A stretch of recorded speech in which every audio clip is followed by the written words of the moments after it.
These 4 bronze horses, known as the quadriga, standing atop the Basilica of St. Mark's, overlooking St. Mark's Square in Venice, are technically replicas. The originals are located in the basement. They were removed in the 1980s to protect them from air pollution, but with the exception of a brief stint during the Napoleonic era, for nearly 800 years these horses were up here, one of the most magnificent and instantly recognizable artifacts of Venice. These beautiful statues are not indigenous to Venice. They originally adorned the top of the Hippodrome, the great horse racing track in Constantinople, the capital of the Byzantine or Eastern Roman Empire, and they stood there for centuries. Then, in 1204, Western crusaders, including Venetians, sacked Constantinople and stripped it of loot, much of which they hauled back here to Venice. In fact, you can make a case that the Fourth Crusade was nothing less than the biggest, most expensive robbery in the history of the world, at least up until that time.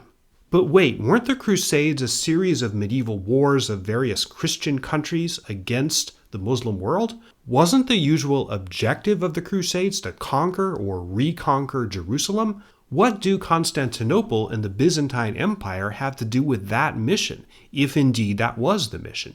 This video, boiled down to its essence, is the story of how and why these horses ended up in Venice. The horses themselves are a fairly minor detail. In fact, you won't see them again until the end of the video, more than 2 hours from now. As you might imagine, the Fourth Crusade was extremely complicated. Even among the Crusades, some people consider it an outlier. Muslims were not the primary enemy this time, and in fact, of the knights and soldiers who took part in it, mostly French, Germans, and Venetians, comparatively few of them ever set foot in the Holy Land. Was it really an outlier, though? Or was the Fourth Crusade not an aberration, but a consistent part of what you might call the crusading spirit?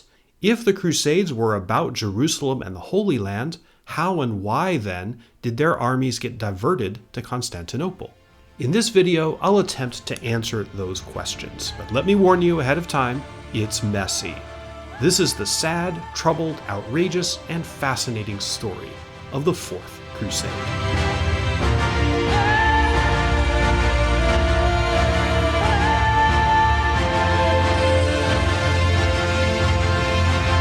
Hi, I'm Sean Munger. I have a PhD in history, and my niche here on YouTube is doing very deep dives on historical subjects. Not just what happened, but the context, the players, the implications, all the stuff you need to know, no matter how long it takes. That's what I'm going to do for this subject, and I'm just going to jump right in and take you to another important place in the story of the Fourth Crusade. This is the village of Asfeld, a sleepy little town in northern France. There's no castle here anymore, but 800 years ago there was a very big one called Ecry sur Aisne, and at that castle on November 28, 1198, Count Thibaut of Champagne and his cousin Louis of Blois, also a count, hosted a great medieval tournament here, to which were invited all the elite knights of northern France. In reality, tournaments in the Middle Ages weren't like what we see in the movies, knights charging at each other with lances in single combat. Indeed, whole armies would face off against each other for the training of young knights and to gain bragging rights for their lords.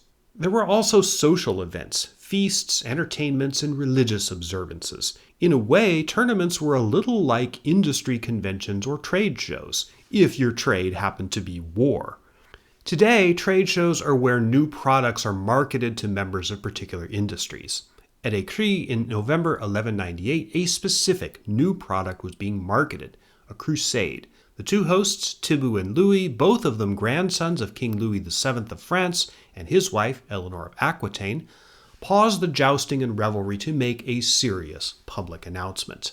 They announced they were both taking the cross and pledging themselves to answer the Pope's call to wage war in the Holy Land to reclaim Jerusalem for Christendom. The call had been issued by Pope Innocent III, who I'll talk more about in just a few minutes. When he issued his call to crusade in August 1198, Pope Innocent had turned on a switch to set in motion a very powerful, very expensive, and relatively slow-moving machine, whose gears really started clicking as the new 13th century dawned. No one knew it at the time, but this juggernaut would eventually set its sights on Constantinople. In this story, obviously, we're going to be talking a lot about Venice.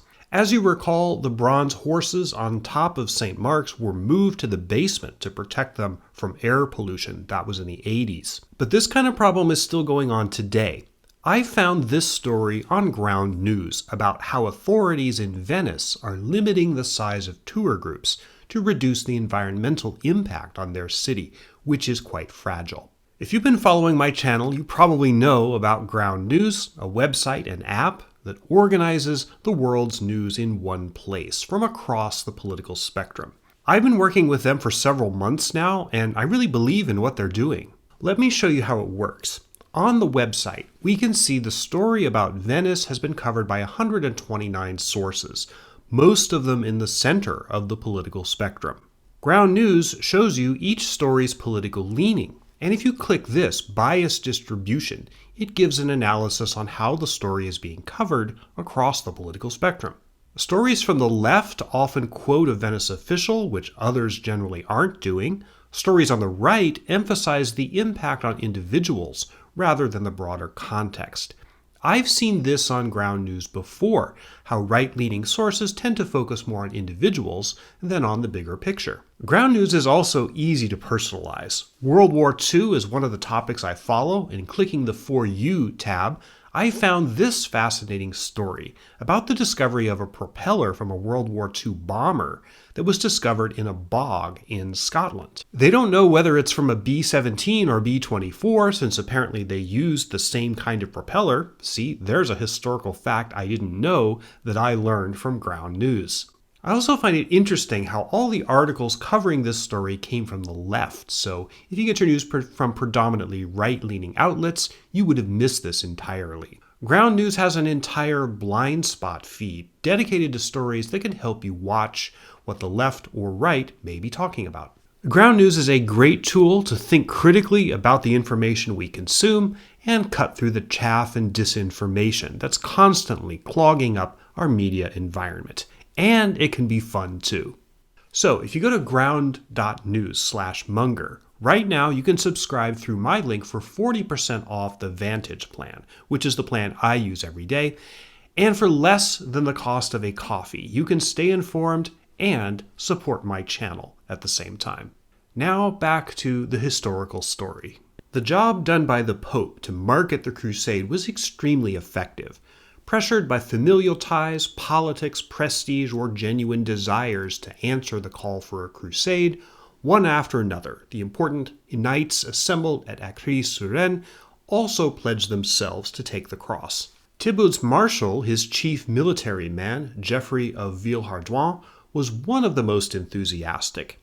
In his memoirs, written years after the event, Geoffrey gives a laundry list of those who signed up for the new crusade, and it's a who's who of martial France at the turn of the 13th century. Some of the more important men who signed up at the Ecry tournament included Raynald of Montmirail, also Simon of Montfort. Raynald was another cousin of Thibaut and Louis. Simon would turn out to be a veteran crusader later in the century. He was at one time buried in the cathedral you're looking at now in Saint-Nazaire, France, though his body was later removed. Here's another cathedral, this one in Basel, Switzerland. On May 3rd, 1200, another marketing job occurred in this room, where Martin of Paris, abbot of a Cistercian monastery in Alsace, delivered a powerful sermon selling the idea of crusade and imploring his audience, nobles and commoners alike, to join the great expedition to recapture Jerusalem that was then in its early stages. Martin had been going around preaching the crusade for some time already, but in Basel he made a solemn pledge, somewhat unusual for crusade preachers, that he would personally join the expedition himself. Like the sales job given at Ecry, the one at Basel Cathedral was fabulously successful. The mob roared on every side, wrote a contemporary chronicler. Stung by sweet pain, they hurry to assume cruciform tokens and divine service. I keep likening the preaching of the crusade to marketing, because in a lot of ways that's really what it was. The stakes were much higher than mere money, though. Asking people, whether nobles or commoners, to join a crusade was really a big ask. Whoever took the cross would have to commit to being gone from home for likely more than a year, potentially 2 or even 3 years, or possibly even more. Obviously, it was physically dangerous. It was, after all, a war, but even a crusader who survived the war unscathed and made it back home was risking a lot. If they were a noble, a landowner, a lot could happen to their estates back home while they were away for a year or 2 or 3. The financial burden of going on crusade was itself utterly crushing. How are you going to pay for it? How are you going to get there? What do you eat? How, in this era of slow communication and incomplete geographic knowledge, how do you even know ahead of time where you're going or what you might find when, if you got there? The instigator of the Fourth Crusade knew what a big ask it was, and that a pretty convincing sales job was required to get the right people to sign on. Said instigator, as I said earlier, was Pope Innocent III, known before he became Pope as Lothar of Segni, a learned man from a powerful family of Italian nobility.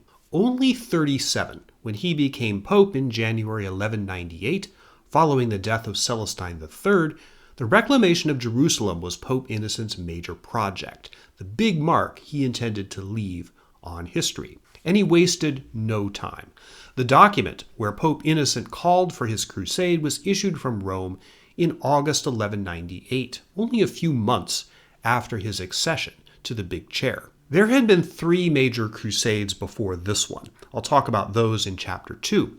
But this one, the fourth, was going to be different. Unlike the popes who had called crusades before him, Innocent intended to exercise as much direct control over the course of this expedition as he could. And, mindful of the immense cost of such a project, he established a financing mechanism, a direct tax on Catholic clergy, 1/40th of their income. Religious institutions in medieval Europe earned significant income from various sources. More importantly, the Pope sent out special envoys across Europe both to raise money and to preach, to market the enterprise. A charismatic churchman called Fulk de Neuilly was one of the most active proselytizers of the crusade, at least in France. Historians differ on whether he was actually at the tournament at Ecry in November 1198 when all those knights signed up. It kind of doesn't matter. Fulk, like Martin did at Basel, went around giving sermons and imploring the faithful to take the cross, to bring off Pope Innocent's grand project. Like the previous crusades, the Pope, who according to church law was infallible, promised that anyone who took the cross was guaranteed to go to heaven. This was a powerful motivation in a society guided so deeply by matters of faith. Indeed, spiritual redemption was undeniably one of the major motivations for people to sign on to this immense and dangerous enterprise. Innocent knew that, and in terms of marketing, it was the most attractive prospect of the product that he was selling. When you're selling a product as big and as expensive as a crusade, what do you really need to sell it? Well, celebrity endorsements, of course. In the summer of 1198, when Innocent issued his call for crusade, the 2 biggest potential endorsers were what you might call the headliners of the previous Third Crusade: Richard I, King of England, Richard the Lionheart, and Philip II, King of France.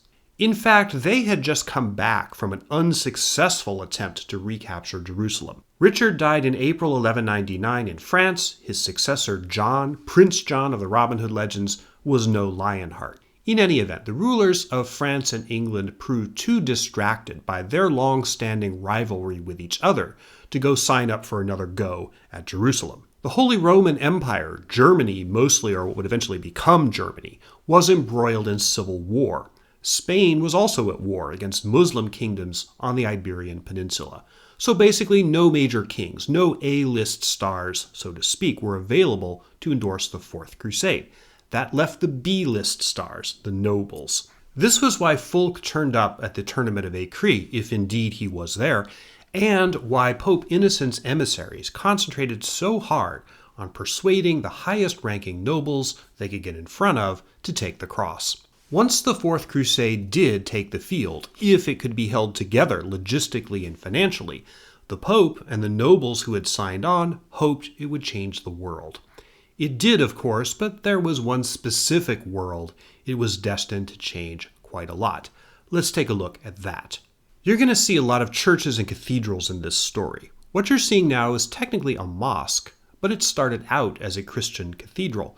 In fact, the grandest one in all of Christendom. This is Hagia Sophia in Istanbul, formerly Constantinople. Hagia Sophia means holy wisdom in Greek. This was the central church of Constantinople, the capital of the Byzantine or Eastern Roman Empire. And as the empire was totally dominated by the Orthodox Church and its trappings, you could consider this room basically the central and most important location in the entire empire. Okay, because we're going to be talking a lot about Byzantium, I need to say a few words about terminology. Some people don't like it, but I do use the words Byzantine and Byzantium, even though those words were not used to describe this empire until after it fell in the 15th century. The citizens of the country whose capital was Constantinople from 330 CE to its conquest by the Ottoman Turks in 1453 called themselves Roman, and their empire was in fact the eastern half of the Roman Empire, which Diocletian had split into two administrative halves in the late 3rd century. It was the western half, whose capital was Rome, that fell in 476. The eastern half, Byzantium, continued on for almost another 1,000 years. The arguments against legitimizing the term Byzantium are persuasive in a vacuum, but we live in the real world, where, however inappropriate you might argue the term to be, it has stuck, and it's been in common usage for several hundred years, so I am going to use it. If you have a problem with that, well, I don't know what to tell you. Cat videos? The second thing I want to mention before we get going into the context. The Crusades in general are a highly contentious topic in history. Historians have been arguing about them for centuries, what they mean, where they came from, what even is a crusade, how many there were, and how we should interpret them. Separate from those debates, the Crusades in modern times have been appropriated and indeed weaponized in cultural and ideological battles about contemporary issues. I am not going to get into any of that here. The relationship of the Islamic world to the West, at least in medieval times, is relevant to the context of the Crusades, as we'll see. But as the Fourth Crusade didn't even involve Muslims directly, beyond that general context, we don't even need to go there. And we certainly are not going to play a game of Crusader fanboy bingo. Also, a brief word about the Knights Templar, a popular favorite in history involving the Middle Ages. I'm not going to be doing anything with them. The Knights Templar had little to no involvement in the Fourth Crusade. So, if you're hoping for exotic conspiracy theories about the Knights Templar, again, sorry, but no. Another what you might call procedural note. Many of the names of both people and places in this story are French. I do not speak French, as I'm sure you've gathered by now. I've made an attempt to get the pronunciations as right as I can get them, but I guarantee that in many cases I have and will fall short. So, my apologies in advance to French speakers in the audience, or perhaps to the entire nation of France, if that's appropriate. Again, if my mistakes in this regard are too much for you, I don't know what to tell you. I tried. I could make the same disclaimer about Greek names, of which there are many. Most of what I'll be using are common anglicized versions. Finally, I'm going to repeat this at the end, but the major sources that I used to create this video are listed in the credits, so watch all the way to the end for those. They're also listed in the description. Some of the sources are contemporary to the time, like the famous memoirs of Geoffrey of Villehardouin or Nikitas Honyatis of Byzantium.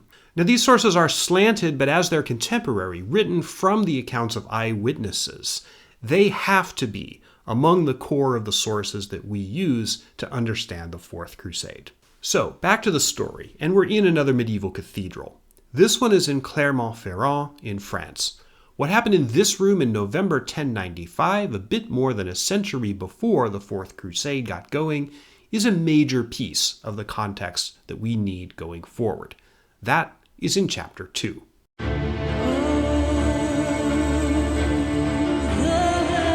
So, here we are, Clermont-Ferrand Cathedral in what was in the Middle Ages the Duchy of Aquitaine. Here, on November 27th, 1095, the final day of an ecclesiastical meeting called the Council of Clermont, the Pope at that time, Urban II, gave one of the most consequential speeches in the history of the Western world. He called for a crusade to capture Jerusalem for Christianity.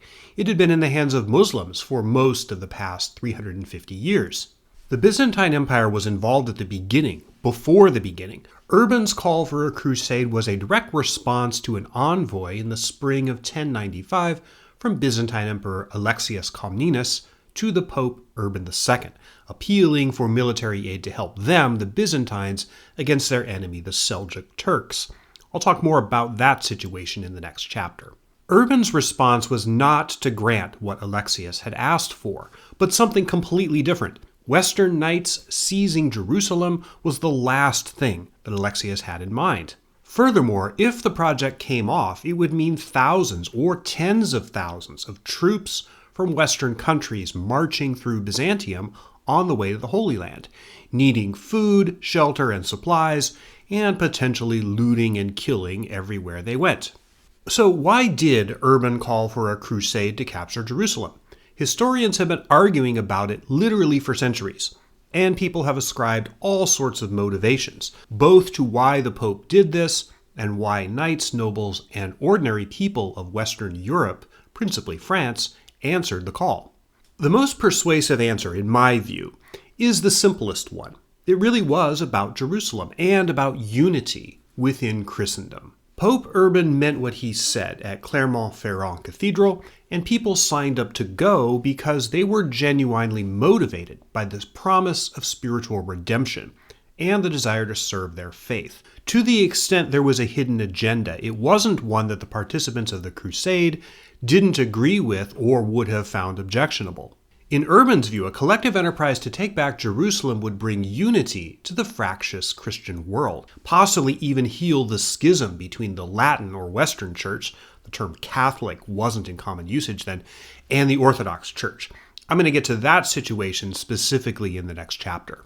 There's not much of an argument that the Islamic world was any sort of existential threat to Christendom. As I said a moment ago, Christian countries in Europe had little unity amongst themselves anyway. Yes, Muslims and Christians were in direct conflict in a few places in the late 11th century, particularly in Spain, and also on the frontiers of the Byzantine Empire. But it's notable that the First Crusade was not aimed at affecting either of those situations directly. So the First Crusade was clearly not a defensive war, as some have claimed. The Islamic world was, in 1095, as divided as the Christian world was. During this period, from 1071 to 1099, Jerusalem was a football being punted back and forth between the control of the Fatimid Caliphate and the Seljuk Turks. The Seljuks themselves were disunited, with a couple of political entities within their empire. Egypt was ruled by the Fatimid Caliphate, which had suffered from a series of civil wars. There were several Muslim states in southern Spain at this time. In short, the various Muslim countries arranged around the Mediterranean at the end of the 11th century were all basically consumed with their own problems, and they paid little attention to what was going on in Western Europe. As a result, the First Crusade came as a complete surprise to them. Jerusalem itself was getting along just fine. It's not like it was off limits to Christians. Pilgrims from Western Europe and all over the Christian world had been going there for centuries. There were Christian and Jewish communities living in Jerusalem in 1095, coexisting more or less peacefully with the Muslims who lived there. Long story short, after a lot of dithering, infighting, and massacring along the way, particularly of Jews throughout Europe, 2 Crusader armies made it to the Holy Land. One consisting mainly of commoners and led by some religious mystics, that's usually called the People's Crusade. They were defeated by the Turks almost immediately. The second army, the official one, led by knights and nobles, seized significant territories in the eastern Mediterranean, and in July 1099 they achieved their goal of conquering Jerusalem. It was bloody. The Crusaders slaughtered every Jew and Muslim in the city, a massacre that was pretty extreme even by medieval standards. When the tides of human blood receded, Christians held several small new countries in the Holy Land, including the Kingdom of Jerusalem. Some of the Crusaders stayed, many went home, or died on the way back. But now that they held territory in the region, the name of the game would be to hold on to it. Back in Europe, a spirit of crusading developed and held sway as a cultural thing throughout the 12th century. The First Crusade did not result in the unity that Urban seems to have hoped for, but his call had kicked off a more or less self-sustaining phenomenon, with Western nobles, knights, and sometimes kings getting involved throughout the century, either to win more territory in the Middle East or to get it back after inevitable counterattacks by Muslim powers. The Crusades were hugely popular among ordinary people in Europe.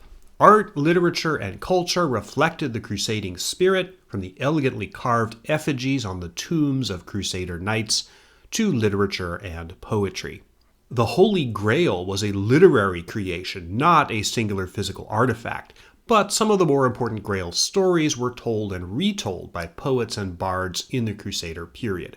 I teach an online class about that, by the way. The First Crusade was followed by sort of a mini-crusade in 1101 aimed at Turkey, and then the much more substantial Second Crusade, which got going in 1145 after Zengi, a Seljuk ruler, recaptured the county of Edessa, one of the Christian states the Crusaders had established. Pope Eugene III called for a crusade to get it back, and several high-profile figures answered the call, including King Louis VII of France and his wife Eleanor of Aquitaine, who would later become Queen of England. The Second Crusade was a pretty spectacular failure. The Byzantines were involved in this one too, with Emperor Manuel Comnenus frequently coming into conflict with Crusader armies and leaders, more grudges that piled up between the Byzantine Empire and the crusading societies of Western Europe. By the late 1100s, a new and powerful Muslim leader had arisen. Saladin had founded a new caliphate, uniting Egypt and Syria after deposing the last ruler of the Fatimid Caliphate in 1171. Saladin was at last the effective resistance against the Crusaders that the Muslim world had been looking for. In 1187, after the Battle of Hattin, Saladin reconquered Jerusalem. Of course, this sparked a new crusade, the third if you're counting, to try to get it back. In many ways, the Third Crusade was the high watermark of the Crusades as a whole, at least in terms of the stature of those who signed on to participate. No less than 3 major European kings took the cross this time: Frederick Barbarossa, the Holy Roman Emperor, Philip II of France, and Richard I of England, the son of Eleanor of Aquitaine and her new husband, Henry II of England. Yes, this is Richard the Lionheart.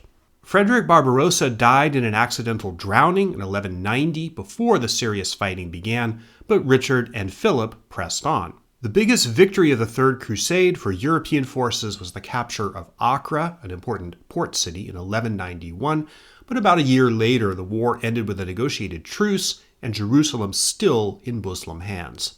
But the seeds of the Fourth Crusade were planted. The Pope at that time, Celestine III, was very old. He was 85 when elected in 1191. He still managed to sit on St. Peter's throne for another 7 years. During the 1190s, as Europeans trickled back home from the latest crusade, the political situation was volatile. Philip and Richard had been thrown together in a common enterprise, but they were still bitter rivals. And in fact, England and France were at war for much of this period. Saladin died in 1193, not long after Richard left the Holy Land to return to England. The fragile unity of Syria and Egypt that Saladin had briefly achieved shattered as he gave pieces of his empire to his successors. All in all, if there was to be another try at Jerusalem for the crusading powers, the end of the 1190s seemed like a good time for it. The death of Celestine III and the election of Innocent III on the same day, January 8, 1198, truly got the ball rolling. Another crusade to recapture Jerusalem was likely on Innocent's mind from the very beginning, as we saw in the last chapter, and he wasted no time in issuing his official decree calling for another holy war. He had hoped that Richard and Philip would re-up to fight again in this one, but not only did the rivalry between England and France intensify, much had gone wrong for both of them while they were on crusade in the Holy Land, but then Richard famously died on April 6, 1199, after having been wounded with a crossbow bolt. The wound turned gangrenous. Richard the Lionheart was buried, at least most of him was buried, in this magnificent tomb in Fontevraud Abbey in France. His mother, Eleanor of Aquitaine, survived him, and she's buried here too. Though she took no part in the Fourth Crusade, she died during it. In fact, only a few days before the Crusaders sacked Constantinople in April 1204. I said most of Richard was buried at Fontevraud. His heart, yes, his famous Lionheart, was buried in Rouen Cathedral, also in France, which is why he has another magnificently carved tomb there as well. So it was clear pretty early on that no major kings were going to be available to lead the new Fourth Crusade. Now that wasn't necessarily a deal killer. No kings had led the first one either, and that had been the only really successful one to date. If people like Thibaut of Champagne, Louis of Blois, and Baldwin of Flanders were the best that Innocent could do, that would have to be good enough. As preparations for the crusade ramped up in 1199 and 1200, the leaders made a crucial strategic change from the traditional game plan. Instead of marching their army all across Europe, which 3 times now had resulted in considerable chaos and tensions with Byzantium, whose territory would have to be crossed, the leaders of the Fourth Crusade decided that they would transport the bulk of their army by sea. Some of the participants in previous crusades, especially the Third, had traveled by sea. But to have that as the primary route for all or most of the enormous army they were raising, that was a new feature of the Crusader game plan. It meant naturally that they'd have to have ships, a lot of them. The plan was also not to hit Jerusalem directly right away. The Crusaders would sail to the coast of Egypt first, conquer that country from Saladin's relatively weak successor, and then use Egypt as a staging area for the projected invasion of Jerusalem. The Muslims didn't have much of a navy, so the Crusaders thought the odds were in their favor, if they could get the ships. This, in fact, had originally been Richard the Lionheart's plan during the Third Crusade, but he could not persuade enough of the Crusader commanders and their armies to take a swipe at Egypt instead of going for Jerusalem directly. Therefore, as the Fourth Crusade slowly got rolling in the year 1200, securing the ships for their passage was the top item on the Crusaders' to-do list. Given the projected scale of the enterprise, there were really only 3 places on the Mediterranean coast where the Crusaders could get ships in the strength and number they needed: the 3 Italian maritime city-states of Pisa, Genoa, and Venice. But among those 3, Pisa and Genoa were engaged in a fierce commercial and political rivalry. The order for ships that the Crusader leaders planned to place was so immense that it would consume the attention and resources of a city-state for several months at least.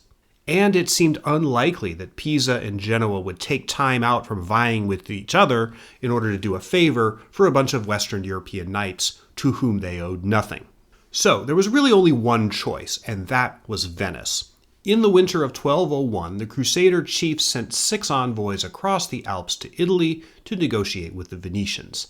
One of these envoys was Geoffrey of Villehardouin, who left a detailed record of the negotiations. I'm going to pick up what happened to these envoys in Chapter 5. But before we get there, we need some more context. First, on the Byzantine Empire, a major participant in this story, obviously, and then on Venice itself. That context is in the next 2 chapters.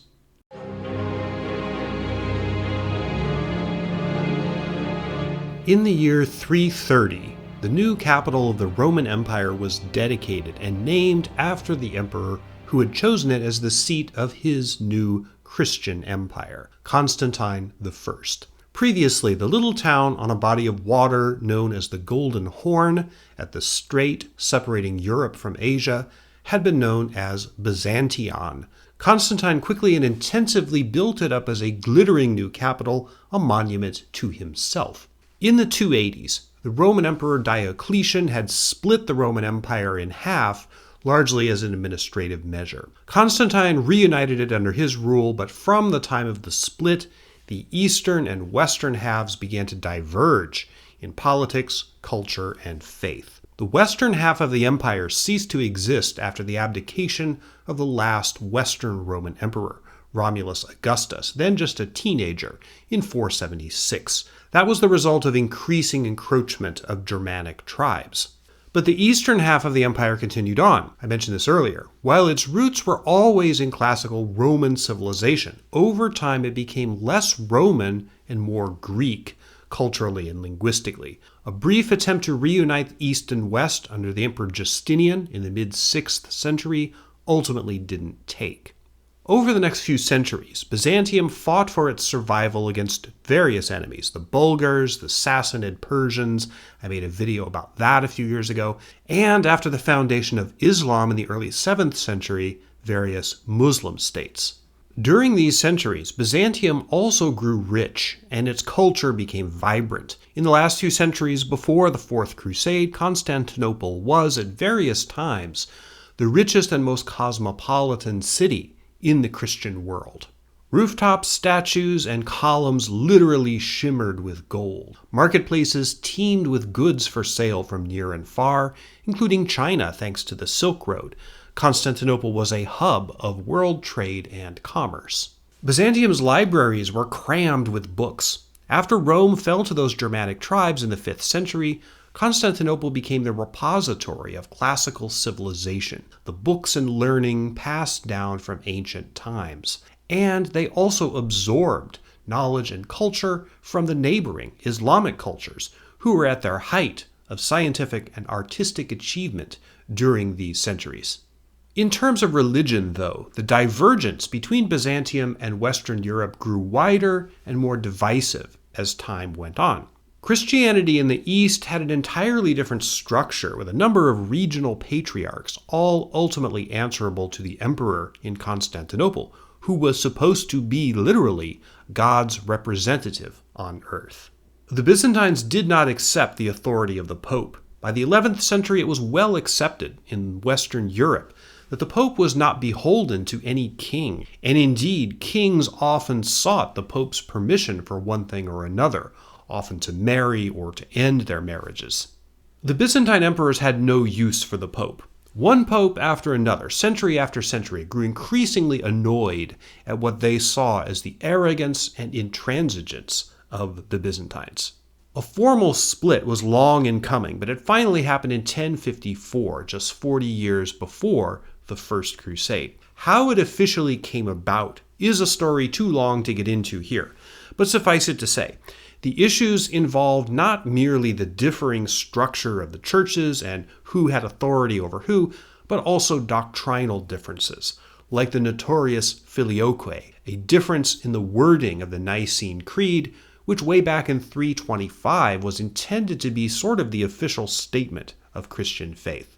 In July 1054, a papal representative, Cardinal Humbert, threw a document on the altar of Hagia Sophia in Constantinople and stalked out in a huff. The document officially excommunicated the entire Orthodox Church as heretical. That was the schism, the official one, the split that Urban's call for crusade in 1095 may have been an attempt to heal. Obviously, it didn't work. The Byzantines ignored the decree, and they carried on as they always had. In the late 11th century, much of their attention was centered on defending territory against various enemies, including the Normans in Italy and especially the Seljuk Turks in Anatolia. In 1071, the Byzantine Empire fought a disastrous battle against the Seljuks at a place called Manzikert in eastern Turkey. This battle went so badly for them that the Byzantine Emperor Romanus Diogenes was captured by the Turkish commander. Political intrigue at home, Byzantine noble families loved to fight each other over the throne, that undermined the empire's strength right when they needed it the most. And by 1081, a decade after Manzikert, the Seljuk Turks had torn huge pieces of territory off the Byzantine Empire. The political situation did not stabilize until the accession in 1081 of a new ruler, Alexius Comnenus, and indeed a new dynasty. Alexius staunched the bleeding politically and militarily, but the Seljuks remained a serious threat. It was, as you recall, Alexius Comnenus reaching out to the Pope to ask him to ask the nobles and kings of Western Europe for military help against the Seljuks. That was the request that triggered the whole First Crusade in the first place. As we've seen, Byzantium dealt somewhat precariously with the Crusades, throughout the 12th century. It was on Alexius Comnenus' watch that the knights, soldiers, and rabble of the First Crusade showed up in Byzantine territory for the first time. Since the beginning of the Crusades, Western powers expected Byzantium to contribute to these enterprises, at least financially. The Byzantines saw some potential benefit too, and they got the commanders of the First Crusade to promise that any territory they conquered, which had previously been part of the Byzantine Empire, would be returned to them.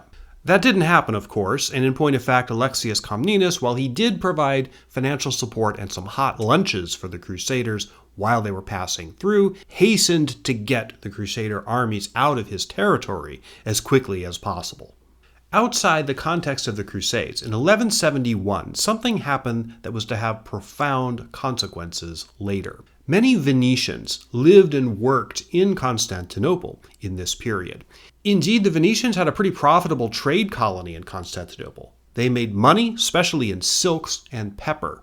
Under Byzantine law, the Venetians had special privileges while living in the city. Extraterritoriality, for one, they were not subject to local laws. This was not uncommon in medieval times. The trade outposts of the Hanseatic League in northern Europe had similar arrangements with local rulers. The Venetians, however, were fierce rivals with another Italian city-state based on trade, Genoa, which also had a trade colony in the Constantinople area, at Galata, across the Golden Horn. In the spring of 1171, the Genoese colony in Galata was sacked and mostly destroyed. It's not entirely clear who did this, but the Byzantine emperor Manuel Comnenus blamed the Venetians, who the Byzantines thought had gotten a little too powerful and a little too arrogant in their dealings with them. The Galata attack was a pretext for Manuel to arrest all Venetians in Byzantium, seize their property, and close down their trading colony. The Venetians were enraged. The Doge of Venice, Vitale Michel, passed a special levy on his subjects to pay for an attack fleet that was quickly built. In 1172, the fleet of 120 ships set out to attack Constantinople. When they got there, Emperor Manuel sent peace emissaries, suggesting a negotiated settlement. The Doge agreed and withdrew his fleet to the island of Chios. As it turned out, the negotiations were a sham. It was a delay tactic. And while at Chios, plague struck the Venetian fleet, killing and sickening enough of them to prevent them from waging war. The Doge limped back to Venice with what was left of his fleet, but the Venetian citizens were so mad at his failure that they murdered him. Vitale Michel's successor concluded a peace treaty with the Byzantines that the Venetians viewed as humiliating. But after a large ransom payment, the Venetians did get their trading colony back. Still, the incident left a bad taste in the Venetians' mouths, and undoubtedly paved the way for future conflict during the Fourth Crusade. When Manuel died in 1180, he was succeeded by his son, Alexius II, who was just a kid. Naturally, a power struggle broke out over the regency. The guy who won that power struggle was Andronicus Comnenus, Manuel's cousin, who outmaneuvered the other regents and took power in April 1182. Celebrations over this event spilled into a wave of mass violence throughout Constantinople, aimed at what they called Latins, Westerners, followers of the Latin Church. Residents of those trade colonies from Genoa, Pisa, and Venice were massacred in large numbers, including women and children. Now, medieval casualty figures are almost always inflated, so it's impossible to know how many died. Sources speak of tens of thousands, but we can't be sure, but clearly it was horrendous. So add this to the pile of grievances Venice was accumulating against the Byzantine Empire. Furthermore, Andronicus had opened negotiations with Saladin, the commander of Muslim forces, and there were shadowy whispers of a deal between them about how to carve up territories in the Near East. There's reason to doubt that any sort of binding agreement was made between them, much less what that agreement might have provided for. But at the time of the Fourth Crusade, rumors of a quote-unquote treaty between the Byzantines and Saladin were brought out as yet another reason why the Greek Empire was anti-Latin and could not be trusted. Charming fellow that he was, after formally attaining the throne in 1183, Andronicus Comnenus had Alexius II, the kid emperor, strangled, and his body thrown into the sea. This sort of thing was not uncommon among Byzantine royalty. Then Andronicus, who was 63, married Agnes of France, who was, wait for it, 12. Incidentally, Agnes was the daughter of King Louis VII of France, who had been Eleanor of Aquitaine's former husband, before their marriage was annulled shortly after the Second Crusade. You need a scorecard to keep these players straight. Andronicus I was not popular, especially among the Byzantine aristocracy, whom he attempted to purge. This, plus several military reverses abroad, riled the people of Constantinople almost to a state of revolution. The trigger was when one of Andronicus's lackeys went to arrest a nobleman, Isaac Angelus, who was also Andronicus's cousin. Isaac killed the man sent to arrest him, and he fled to Hagia Sophia Church, which was regarded as a place of refuge. A crowd gathered around him, whom he riled up with speeches against the corrupt emperor. Ultimately, the crowd proclaimed Isaac Angelus emperor in Andronicus's place, and a mob marched on the great palace. Andronicus tried to flee by boat, but he was captured. He suffered a grisly death, being publicly humiliated and tortured by the crowd of Constantinople for 3 days, and having boiling water thrown into his face. Eventually, he was hung up by his heels, and soldiers used him as a pincushion for their swords. On September 12, 1185, the Comnenus dynasty ended with Andronicus's death. Reportedly, his body was kept hanging around for years, so the people of Constantinople could jeer at it, but that smelled good. One thing that's important to understand is that a major pole of Byzantine politics was what you might call the mob of Constantinople. Numerous times in the history of the Eastern Roman Empire, popular uprisings, not quite revolutions in the modern sense, but close, succeeded in toppling emperors from power or raising up their successors, or at least claimants. This is what happened in the case of Isaac II. This phenomenon, the mob deposing emperors or anointing successors, was extremely rare in Western Europe and was interpreted in very different ways in the West than it was in Byzantium. This is a cultural and political difference that was to have profound consequences in the Fourth Crusade, as we'll see. Isaac's accession was a case of out of the frying pan into the fire. For the next couple years, Byzantium was at war with various enemies, the Normans, the Bulgarians, even a few scraps with the armies of the Third Crusade, some of which were marching through Byzantine territory. He was also hassled by an unending series of rebels and pretenders to the throne, and the usual family intrigue. Isaac Angelus's worst enemy, however, proved to be his older brother, Alexius Angelus. Scheming to take the throne himself, in the spring of 1195, Alexius waited until his brother, the emperor, went on a hunting trip, then staged a quick coup and had himself acclaimed the new emperor, Emperor Alexius III, if you're counting. Isaac's military reverses and the bad financial condition of the empire had made him unpopular, despite the nature of how he had come to the throne. The new emperor, Alexius III, had his older brother captured and sequestered at a monastery called Vera, which is somewhere in the province of Thrace. There, Alexius had a punishment administered which he intended would disqualify him from ever returning to the throne. He had him blinded by having his eyes gouged out. The Byzantines believed that in order to rule as emperor, a person had to be physically perfect, no physical defects or disabilities. Would-be claimants to the throne were often punished by having some part of their body cut off or some disability inflicted on them. It didn't always work. Famously, there was a Byzantine emperor in the early 8th century who came to the throne despite having had his nose cut off years earlier for precisely this reason. But for good measure, in addition to the former Emperor Isaac II having been blinded, he was also thrown into prison. Now, to be sure, if I say that and you imagine him being confined in a stone-walled dungeon with skeletons hanging from manacles and the sound of water dripping somewhere, it wasn't like that. Prison for medieval royalty or former royalty was often a form of house arrest, a well-appointed palace or castle where they could live reasonably comfortable, though they weren't allowed to leave. A rather famous movie depicting this kind of captivity is the 1968 film The Lion in Winter, where the royal prisoner is none other than Eleanor of Aquitaine, played by Katharine Hepburn, kept in prison by her husband, Henry II of England. You recall, of course, that Eleanor in real life was the grandmother of two of the major leaders of the Fourth Crusade. So, that was the situation of Isaac Angelus, blind and under house arrest. The new emperor, Alexius III, also imprisoned Isaac's son, who was also named Alexius. To avoid confusion, most people who tell this story refer to him as Prince Alexius. He was a young teenager, about 13, when his father was deposed and they were both imprisoned.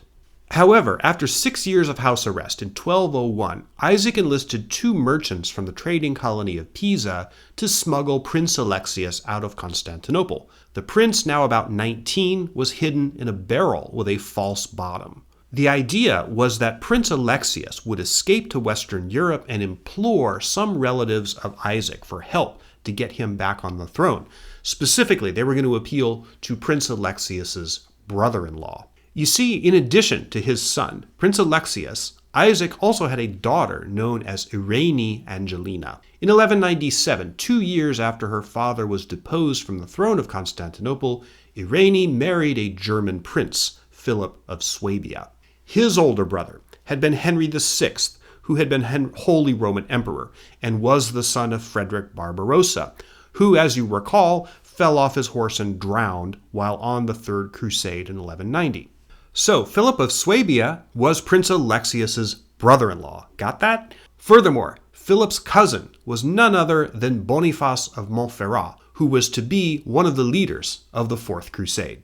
Not only was Boniface a cousin of Frederick Barbarossa, but back in 1187, Emperor Isaac II had offered Boniface his daughter Maria in marriage. He did not take them up on it, but Boniface's younger brother was married to a Byzantine princess, the daughter of Manuel Comnenus. And, just for good measure, Boniface's nephew was Baldwin V, who was king of Jerusalem until he died shortly before Jerusalem was retaken by Saladin in 1187.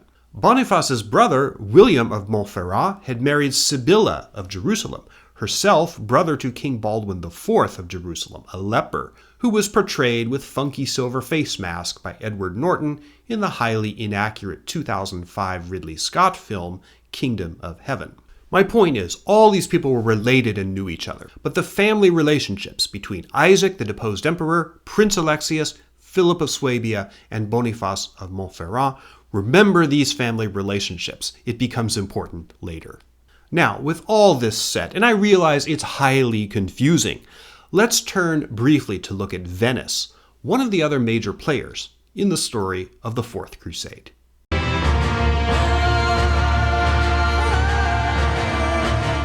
Venice is one of those powers in medieval Europe that's a little difficult for us in the modern world to get our heads around, principally because it doesn't conform very well to what we traditionally think of as modern nation-states. But countries in the Middle Ages were markedly different from what they are today. England, France, and Byzantium were countries, but different kinds of countries from each other, and Venice was an entirely different kind of country from them. The history of Venice springs from its geography and its hydrology. In ancient times, it was a small scattering of islands in a unique lagoon, separated from the Mediterranean by barrier islands. The lagoon was calm and predictable, and the islands were good for fishing. Tradition holds that in late Roman times, about the year 421, 12 families, refugees from various cities on the Italian peninsula that were under attack by Germanic tribes, founded a settlement on these islands for their mutual defense and commercial advantages. In those early years, Venice was tied politically and commercially to Byzantium. In fact, the early doges of Venice, elected by the nobles of the settlement, were usually confirmed by Byzantine royal authorities. Venice insisted on its political autonomy, especially as various invaders, such as the Lombards or the Frankish Empire, tried to conquer northern Italy. Venice's early politics were a tug-of-war between nobles allied with or tilting toward one or another of those factions. During the early Middle Ages, Venice's commercial importance steadily grew. The Venetians traded goods brought from the east by Byzantine merchants for crops and foodstuffs grown in Italy. Within a few hundred years, Venetians were trading luxury goods and silks, gold, timber, and even slaves taken as captives from Slavic lands. In addition to the properties of the lagoon, Venice had access to natural resources, especially timber, which they could use to build ships. The city developed a robust shipbuilding industry, which becomes extremely important in the story of the Fourth Crusade. Venice was not exactly a democracy in the modern sense, but you might say it was less of an autocracy than most of the other countries in medieval Europe. The leader, called the Doge, the word means duke, was elected by a panel of electors representing the major commercial families of the city. At the time of the Fourth Crusade, there were 40 electors. There were checks on the Doge's power. Though he ruled for life, there were rules in place specifically to prevent the office of Doge from becoming a hereditary monarchy or the property of one particular family. In one sense, the Doge of Venice was as much a CEO as a political ruler. His job was to maximize the profits of the city-state and maintain their commercial dominance. Venice could and did conquer and administer territory, but political decisions were usually made for economic and commercial reasons. This set them apart from other countries in medieval Europe, but as I said earlier, Venice did have opposite numbers, in the form of other maritime commercial city-states in Italy, like Genoa and Pisa. I should say a couple of words about how Venice works, environmentally and logistically. There's a section on this specific topic in my video analyzing the film Indiana Jones and the Last Crusade. Contrary to what you see in the movies, the buildings of Venice do not float. They never have. They're built on land, on numerous islands sticking up over the water of the lagoon. Over the centuries, these islands have been built up and fortified, typically with millions of logs driven vertically down into the mud, and then stone foundations built on top of those. In my Last Crusade video, I singled out the climactic sequence of the James Bond film Casino Royale for portraying the engineering of Venice with particularly egregious inaccuracy. People occasionally try to argue with this in the comments to that video, saying that the film doesn't really show this, but sorry, it does. Buildings in Venice are not supported by big floats, and they sure as hell don't collapse when you rupture the floats that don't exist in the first place.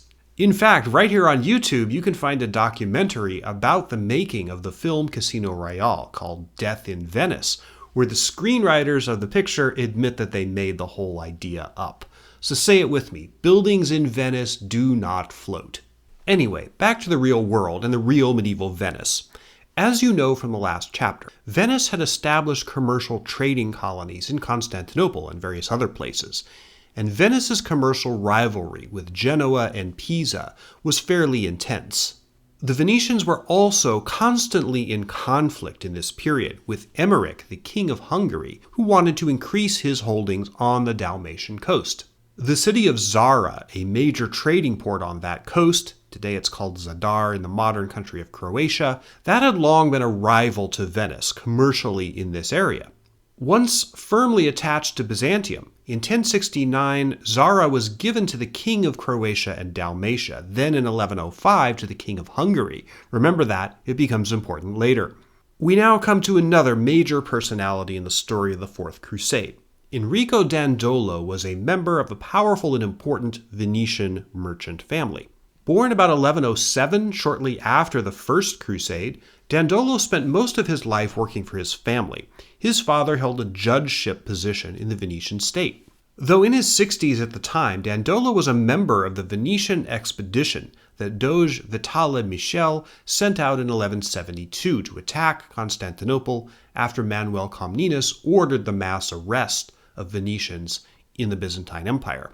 Dandolo survived that ill-fated expedition. One medieval source states that Dandolo was blinded on the orders of Manuel Comnenus during this episode, but that doesn't seem to be true. Dandolo was blind by the year 1176, but it probably didn't happen during the war with Byzantium. In any event, Dandolo did serve as a Venetian envoy to Constantinople, and he negotiated with the Emperor Andronicus I to try to restore Venice's trading privileges after the Mishegas in 1171 and 72. It's clear that Dandolo had extensive experience dealing with the Byzantines, and he had been to Constantinople more than once. In 1192, during the Third Crusade, the Doge of Venice, Orio Mastropiero, resigned due to ill health. Dandolo was elected by the Council of 40 electors to succeed him. Though blind and 85 years old, Enrico Dandolo was in good health and an extremely capable man. His administration was active and ambitious. Among other things, Dandolo overhauled Venice's currency system, which had considerable implications for Europe because of how far and wide Venetian coins spread throughout the economy. He also mounted an attack on Zara in 1193. That attack was not successful, and the rival city remained outside of Venetian hands. Fast forward to the year 1200. At the end of chapter 2, I left off with 6 French envoys from the Crusaders, including Geoffrey of Villehardouin, traveling from France across the Alps to Venice. Their mission was to negotiate a treaty with the Venetians, whereby they would provide the Crusaders with heavy military ships and transports to take their army to Egypt, the first of their projected battles in the Holy Land. After all the context, it should make sense to you now why the Crusaders made this choice. Venice was rich, powerful, they had the biggest military shipyard in Europe, and due to their commercial orientation, their services could likely be bought for the right price. Indeed, the treaty that the Crusader envoys made with Venice in 1201 is one of the major elements that affected how the Fourth Crusade proceeded. The story of that fateful deal is in the next chapter.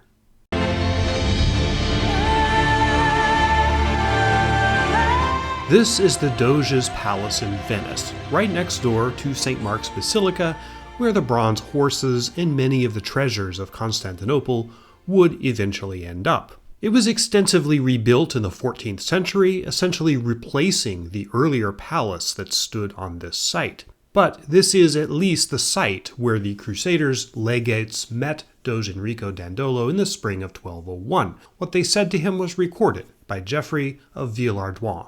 Here's how it comes down to us. Quote, "My lords, we have come to you on behalf of the great nobles of France who have taken the cross to avenge the outrage suffered by our Lord, and, if God so wills, to recapture Jerusalem. And since our lords know that there is no people who can help them so well as yours, they entreat you in God's name to take pity on the land overseas and the outrage suffered by our Lord, and graciously do your best to supply us with a fleet of warships and transports."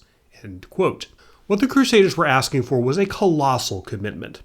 We're not just talking about a few boats. The entirety of Venice's shipbuilding production facility would have to be devoted to churning out Crusader ships for the better part of a year, which meant the Venetians couldn't take orders from any other clients during that time, no matter how lucrative. Moreover, as there weren't experienced sailors or captains among the Crusaders, the Venetians themselves would have to man and operate these ships and actually go with the French on the crusade.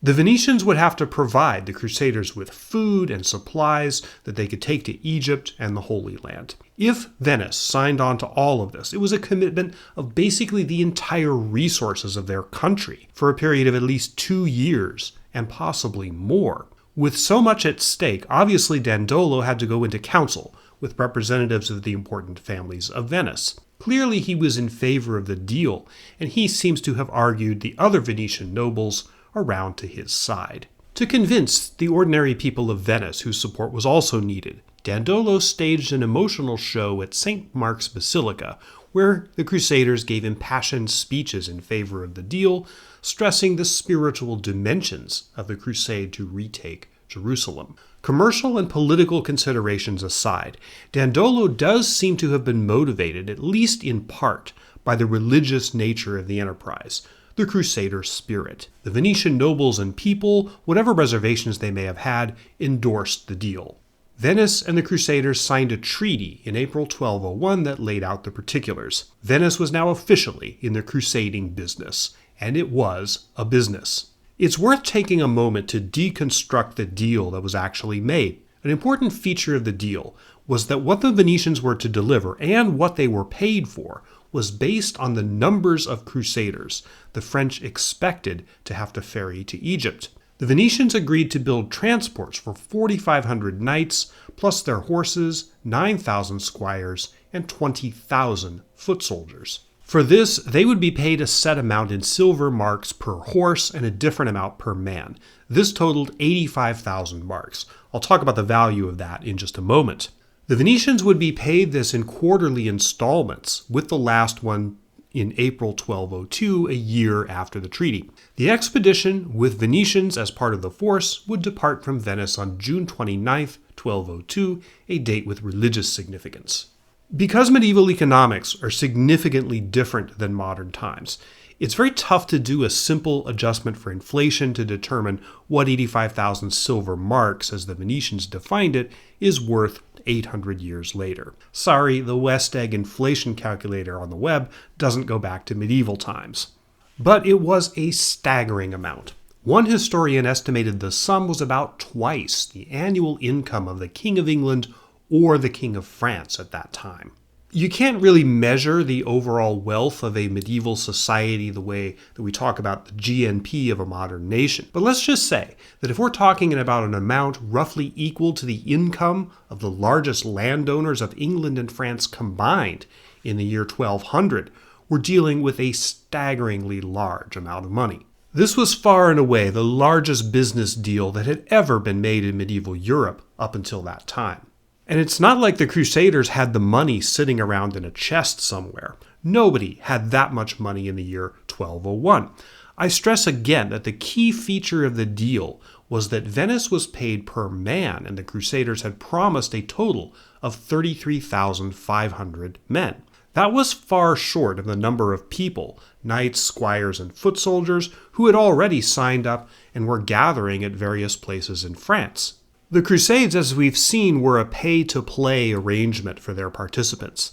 The leaders of the Fourth Crusade expected that they would collect a fee from each crusader who showed up in Venice to join the expedition, and that supposedly was where the money would come from. Given the fact that we've already seen Pope Innocent III was levying a special tax on clergymen to fund the new crusade, this was not an unrealistic expectation. European armies fielded in previous crusades had equaled or exceeded the number that were expected on this one, so they thought the numbers they projected were realistic. But the deal would only work, at least for the Crusaders, if that many people showed up to fight, and if they showed up in Venice. Can you make an educated guess as to where this story is going? One more provision of the deal is worth noting. The Crusader leadership had always planned to attack Egypt first and then use that as a base to launch the assault on Jerusalem. They clued the Venetians in on that strategy, of course, but this strategy was not communicated to the rank-and-file men who were assembling for the crusade. The Crusader leaders thought that there was a risk that people would bolt if they knew Egypt was the first target. After all, the marketing job that Pope Innocent and his clergymen had done on them stressed Jerusalem. They were going off to conquer Jerusalem, not other Muslim lands. Attacking Egypt was attractive to the Venetians for, guess what, commercial reasons.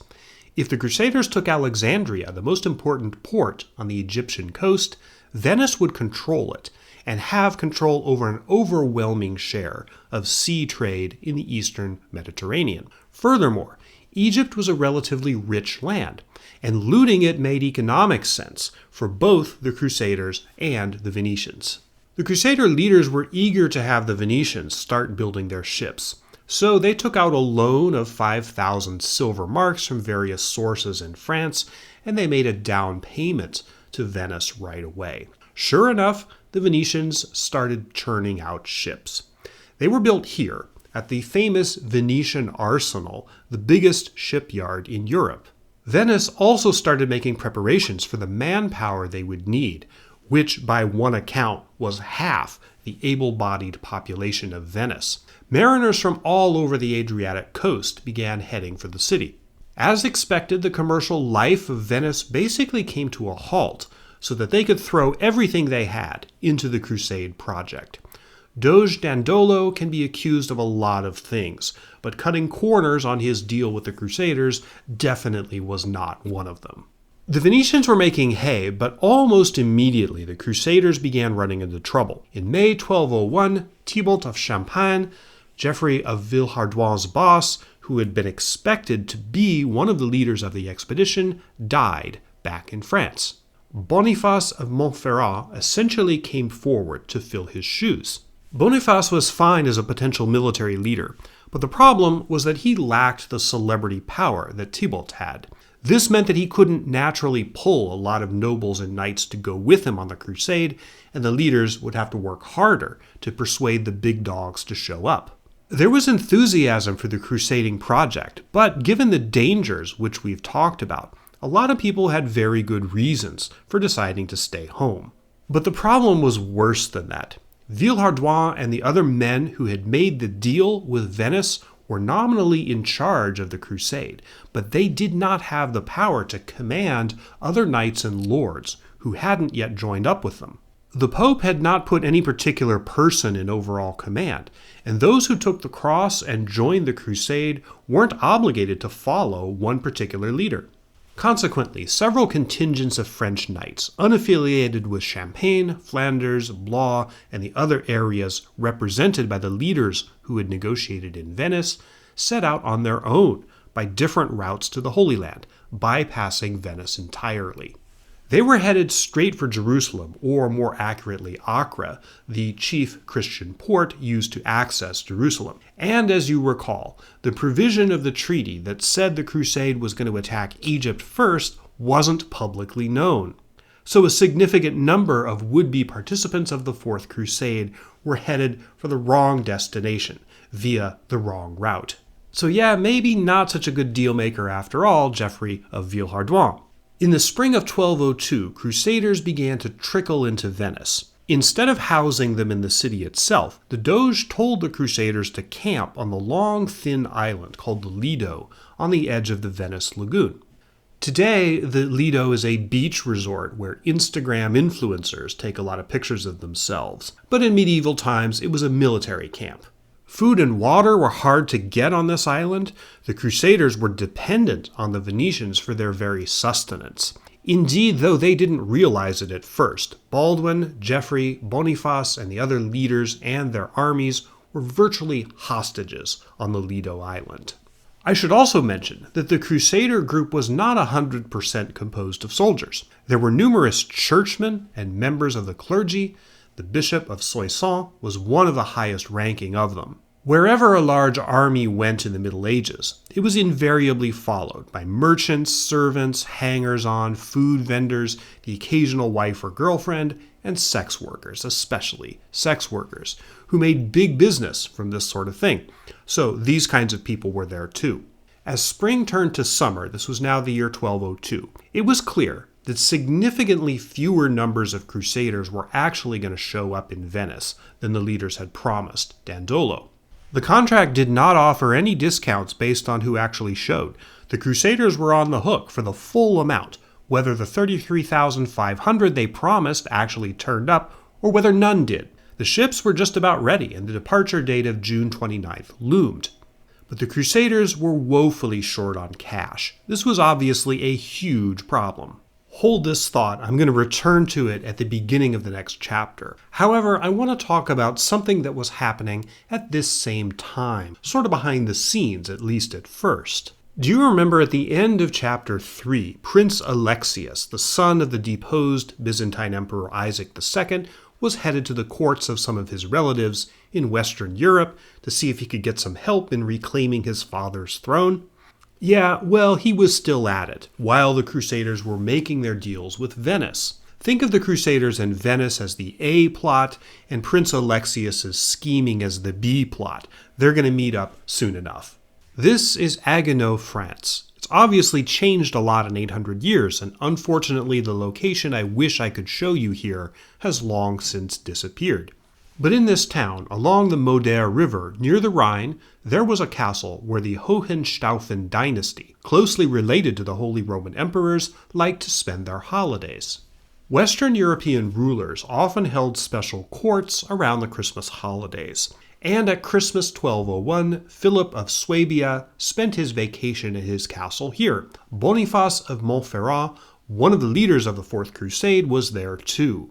Another name on the guest list for the Yuletide junket was, you guessed it, Prince Alexius. Philip was married to Alexius's sister. Both she and Alexius were children of the deposed and now blinded emperor Isaac II. So, amongst the Christmas time celebrations at Haguenau Castle, I'm imagining these guys swilling mugs of mulled wine in front of a roaring fireplace. Anyway, Alexius made the big ask. Hey Philip, bro-in-law, how about helping my dad get back on the throne in Constantinople? Now, to be sure, Alexius had already made the rounds of various Western European courts asking this same question before he arrived at Haguenau for Christmas. In fact, he had been previously granted an audience with none other than Pope Innocent III, who naturally was uninterested in the project. But Philip was family, married to a Byzantine woman, and he discussed the matter with Boniface as well. There are no contemporary records of their conversation, but at this Christmas court, perhaps after a bit too much mulled wine, the proposal was made, and apparently Philip of Swabia and Boniface of Montferrat were inclined to at least, as they say, see what they could do. Why would they have been interested in this deal? Hello, McFly, have you been watching? Money. The Byzantines were loaded, and Philip and Boniface figured that by taking up young Prince Alexius, they could get some of that sweet, sweet Greek cash to finance the crusade, which was already running out of money. The seeds of the Fourth Crusade as being motivated primarily by financial incentives, and how it eventually came off as essentially a robbery, were, I think, planted during those Christmas time conversations at Haguenau in 1201. Prince Alexius had no inkling of it when he showed up for that Christmas court on the Mottahedeh River, but he was at least partially responsible for the undoing of the entire Byzantine Empire.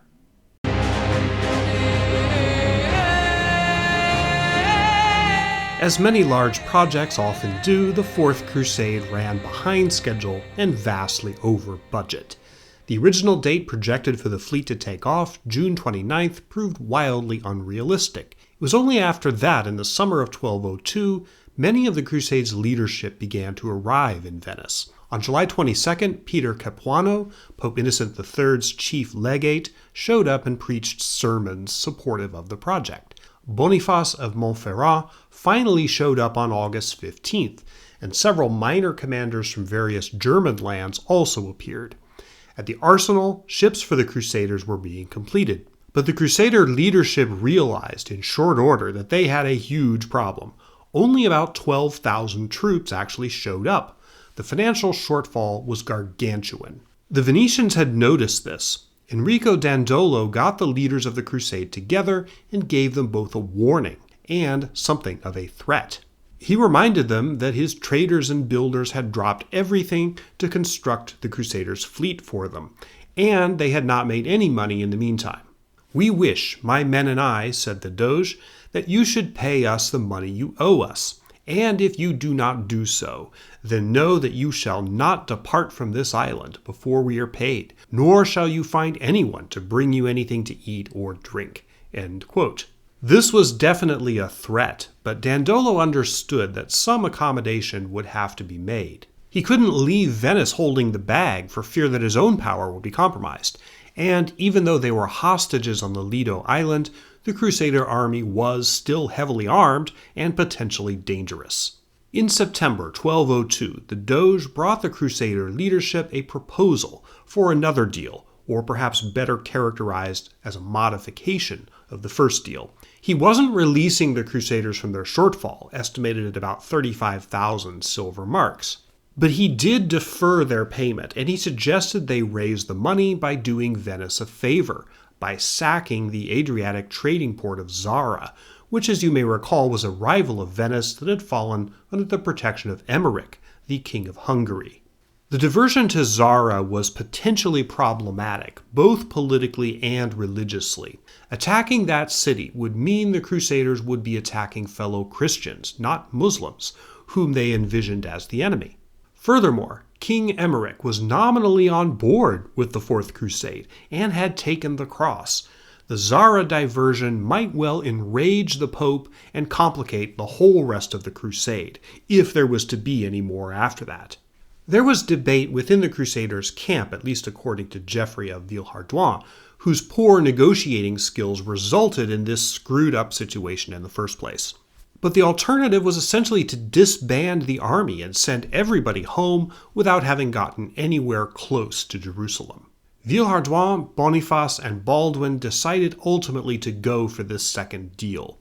The loot they expected to take from Zara would pay off their bill to the Venetians, and this was the major motivation. But, crucially, the Crusader leaders didn't tell the rank-and-file members of the army that they were going to Zara.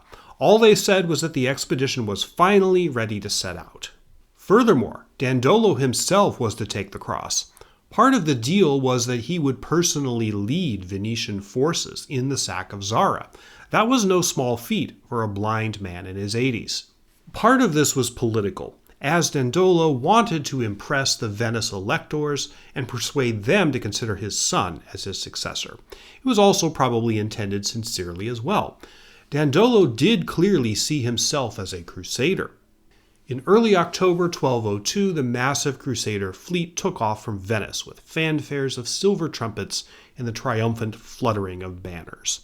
All the major commanders were there with their troops: Baldwin of Flanders, Geoffrey of Villehardouin, Boniface of Montferrat, Count Hugh of Saint Paul, Simon of Montfort, Louis of Blois, Martin of Paris, and Conrad of Halberstadt. They sang a Latin song called Veni Creator Spiritus, a hymn associated with crusading. A witness, Robert of Clary, wrote that the departure of the fleet was, quote, the finest thing to see that has ever been since the beginning of the world. Yeah, hyperbole was a thing in the Middle Ages. The Crusader fleet made its way down the Dalmatian coast. Most of the ports where the Crusaders stopped pledged submission to Venice. Well, how could they not, given the overwhelming show of force? In the meantime, word quickly reached Zara, and Rome for that matter, about what was happening. When the Crusader fleet arrived at Zara on November 11th, 1202, neither their arrival nor their intentions were a surprise to anyone. The Crusaders were ready with their siege towers, but they had a serious political problem. When Peter of Capuano had gone back to Rome to tell the Pope about the second deal, the Holy Father had a total meltdown. He wrote the Crusader leadership an angry letter threatening to excommunicate them if they proceeded with the siege of Zara. A copy of the letter had reached the Crusaders and deeply split their leadership. Some of the nobles wanted to continue, others were ready to bolt, and some, like Simon of Montfort, actually did. But the contents of the letter were so politically explosive that the Crusader leaders kept its contents carefully secret. A minority of the nobles weren't with the program, but Dandolo and the major French commanders wanted to press on. On November 13, 1202, the siege began. A contemporary source reads, quote, they besieged Zara from every side, both on land and water. They erected more than 150 machines, mangonels, as well as ladders, wooden towers, and numerous instruments of war. End quote. A mangonel, for the record, is a type of trebuchet originating in China, powered by humans pulling on ropes as opposed to counterweights. Now, I'm not an expert on medieval siege weapons, so I'm not going to go into any more detail than this. The siege lasted 11 days. It wasn't the trebuchets that made the difference, but rather sappers. Crusaders dug tunnels under the city walls, filled them with burning material, and collapsed key sections of Zara's walls. Realizing that further resistance was futile, the city leaders of Zara accepted assimilation by the Crusaders and opened the city gates on November 24, 1202. Zara, a relatively wealthy city, was ransacked from top to bottom. In an eerie foreshadowing of what would eventually be done to Constantinople, Western troops fanned out through the city, seizing anything of any potential value. The whole purpose of the Zara diversion was, after all, financial. Indeed, violence broke out between French and Venetian crusaders over spoils. It's unknown how many people were killed, whether crusaders or residents of the city itself. One source claimed 100 dead. One Flemish nobleman, Gilles of Landas, was wounded in the eye and later died. The Crusader leaders enforced a brittle peace among their men, but the mood was clearly very ugly. Things got even worse when another poison pen letter from the Pope arrived. Innocent III howled with rage that the Crusader army which he thought was working for him had sacked a Christian city under the protection of a king who had taken the cross. Innocent made good on his threat to excommunicate the Crusaders, though after a couple of months he was persuaded to reverse himself, at least with respect to the non-Venetians. Pope Innocent hated the Venetians, calling them a band of thieves. So, by Christmas 1202, which would be the second Christmas in a row that most of the Crusaders had been away from home, the great Fourth Crusade army had nothing to show for its nearly 2 years in the field except a bag of loot from Zara, which was, as it turned out, not enough to pay the bill to the Venetians. They were excommunicates, they had pissed off the Pope, and they still hadn't gotten anywhere near the Holy Land nor seen a single Muslim soldier. The whole project had already gone, if you forgive the expression, tits up. Now, at this point in our story is where our A plot, the crusade, and our B plot, the scheming of Prince Alexius to get his dad's throne back, finally converge. Guess who showed up in Zara at Christmas time, right when the Crusader leadership was reckoning with yet another financial crisis? None other than some noble envoys representing Philip of Swabia and his brother-in-law, Prince Alexius of Byzantium. Their offer: bail the Crusaders out of their ever-deepening financial hole if the Crusaders would do them a small favor on their way to the Holy Land.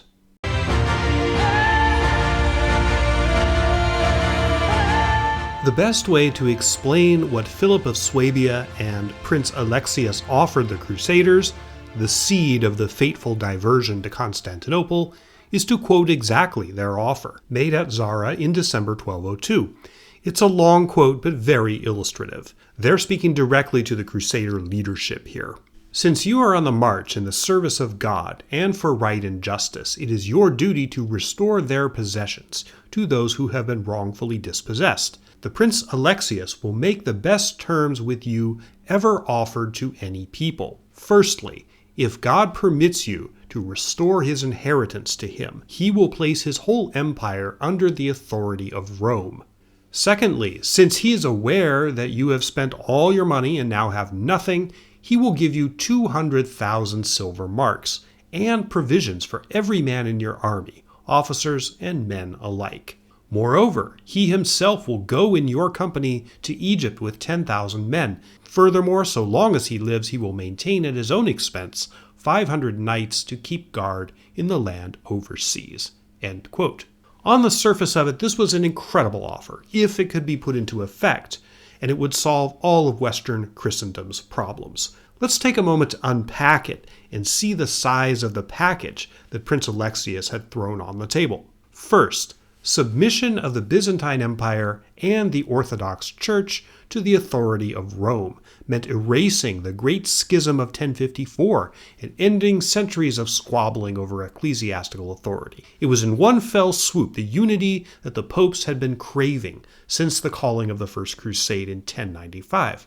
Second, Alexius not only pays the Crusaders bills to the Venetians, but he promises to give them even more money, 200,000 silver marks.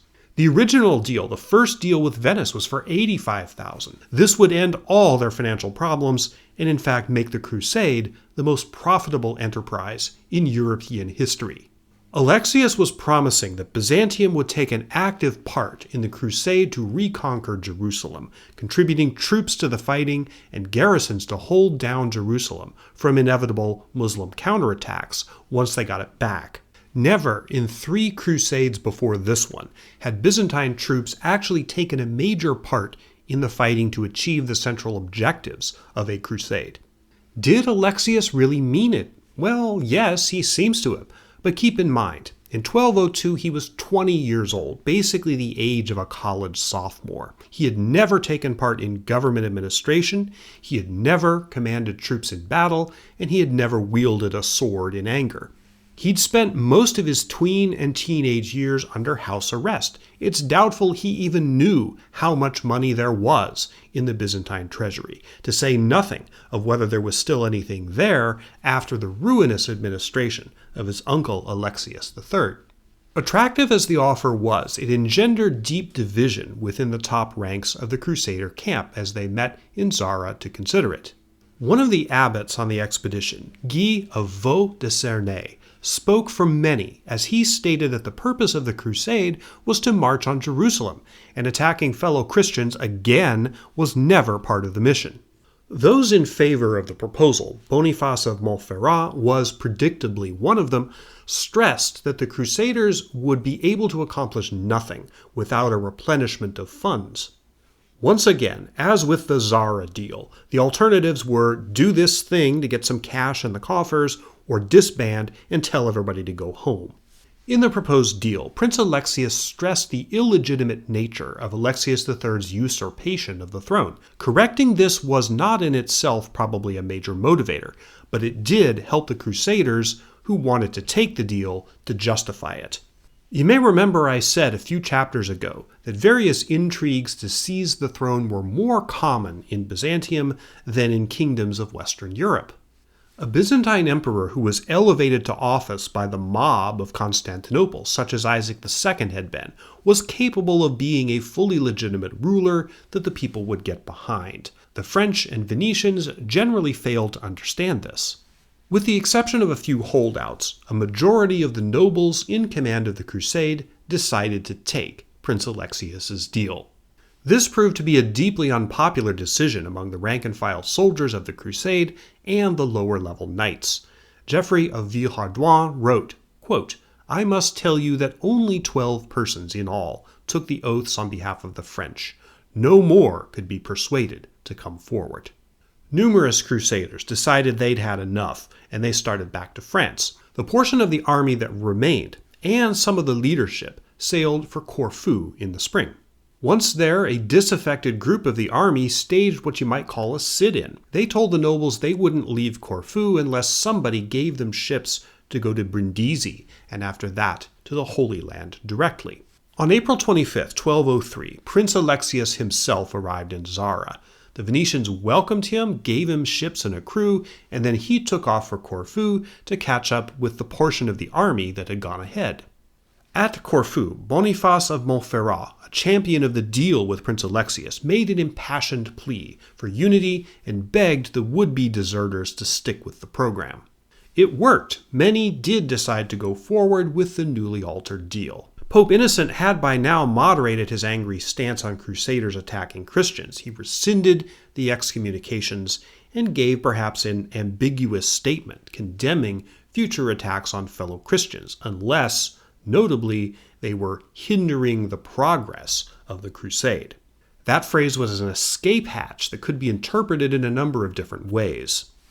In late May, the Crusader fleet set out once again, this time for Constantinople. Sacking the city was not at all the plan. The Crusaders were after money, but they expected it to be paid to them peaceably by the grateful Isaac II once he was returned to the throne, by whatever means they hoped to achieve that. Nevertheless, the diversion to Constantinople was the key moment of the Fourth Crusade. Much more than Zara, which you might consider more like a side quest in a video game, the Constantinople gig represented a fundamental change in the mission of the crusade. Less and less the motivation was about Jerusalem or the unity of Christendom or the pursuit of absolution. The financial considerations of the enterprise had taken center stage and were now driving decisions more than anything else. This was to have a profound effect, as we'll see.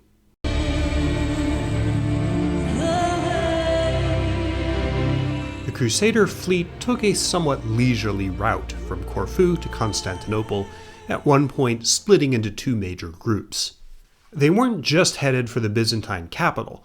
The Crusaders were running low on supplies, and everywhere they stopped, if and when the city agreed to submit to them, the Crusaders would suck up as much food and as many supplies as that city could give them. Abydos, a province on the coast of Asia Minor, is an example of a place that was plundered in this way. They were obliged to give their wheat crop, then being harvested, to the Crusaders as they passed through.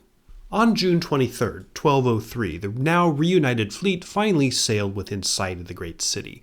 I first read the memoirs of Geoffrey of Villehardouin nearly 20 years ago, and I still remember his description of the site of Constantinople as the highlight of his entire account. I won't quote all or even that much of it, but I think it communicates the sense of wonder and awe that these medieval French knights experienced while looking at what was at that time the richest city in Christendom. Villehardouin speaks of high walls and lofty towers, rich palaces and tall churches, of which there were so many that no one would have believed it so be true if he had not seen it with his own eyes. There is a link to an online version of Villehardouin's memoirs in the description to this video. Just for grins, if you're interested, try this. Read the passage of the appearance of Constantinople, while at the same time listening to the soundtrack of The Fellowship of the Ring, the first Lord of the Rings movie, specifically the track called Many Meetings, which in the film is where the characters first see the elvish city of Rivendell. I'd do it for you here in this video, except, I'd get demonetized for copyright violations, so that's your one piece of homework. You can find the track here on YouTube. Okay, I'm not going to give you an in-depth lesson on the geography of early 13th century Constantinople, but there are a couple of things that you need to know in order for the story to make sense. The spiritual center of the city, as I said before, is Hagia Sophia Church. The emperors had two palaces, the Bucolion Palace, sometimes called the Great Palace, which was down on the southeastern part of the peninsula that forms most of Constantinople's landmass. The second was Blachernae Palace, which was up on the northwest corner of the city, and which was not far from the sea. The entire city was surrounded by a complex of virtually impenetrable walls anchored by numerous large towers. The walls were Constantinople's primary defensive strategy, and it had worked since the 4th century. The land walls ran along the west side of the city, the sea walls ringed the rest.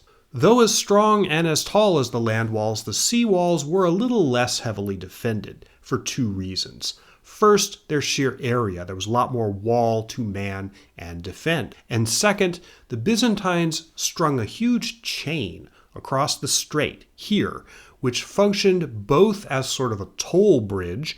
You couldn't get into the main harbor without crossing it, and in order to have it lowered, a ship had to pay a fee, and it also functioned as a defense.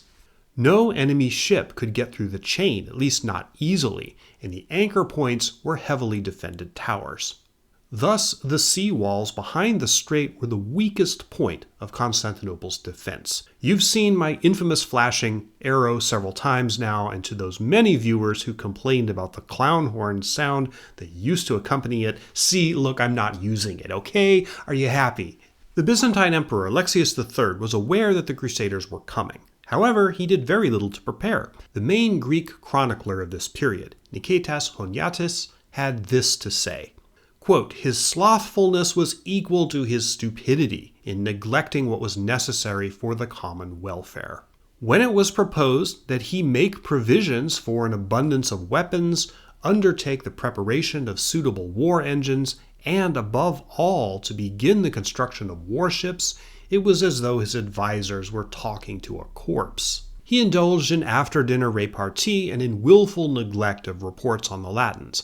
He busied himself with building lavish bathhouses, leveling hills to plant vineyards, and wasting his time with other activities. End quote.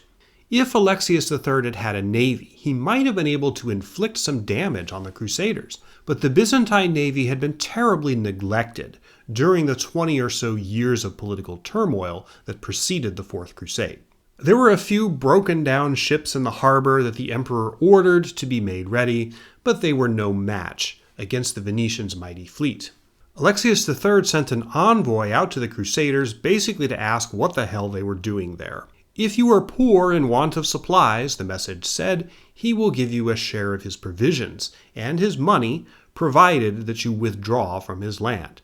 If you refuse to leave, he would be reluctant to do you harm, yet it is in his power to do so. End quote. Well, the Crusaders didn't leave. The reply to the message was that Alexius had to step down and allow his nephew, Prince Alexius, to take the throne. Of course, he didn't reply to that, but neither did he order an attack, or really do anything. The Crusaders anchored their fleet here at these islands just south of Constantinople, today called the Prince's Islands, and they set up a base on land to prepare for the assault. Alexius did nothing to stop them. The battle plan was to attack the north shore of Galata here. If successful, they'd seize the tower that controlled one end of the chain across the strait. If they could break it, the Venetian ships would attack the sea walls about here. This was no small feat. In fact, it would be the largest amphibious invasion ever tried in Europe during the Middle Ages.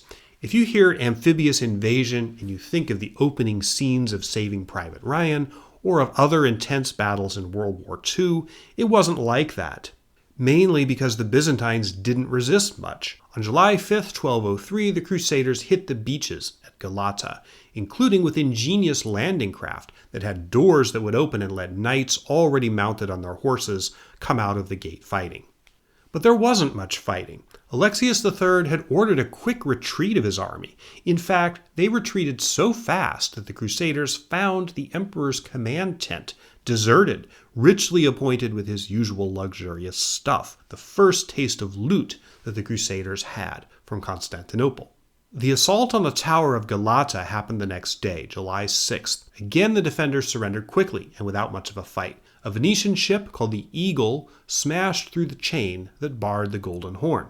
Because Alexius III also failed at destroying various local bridges, the Crusaders were able to establish a small outpost on land on the Constantinople side of the strait. Thus, the siege of the city would come from two directions.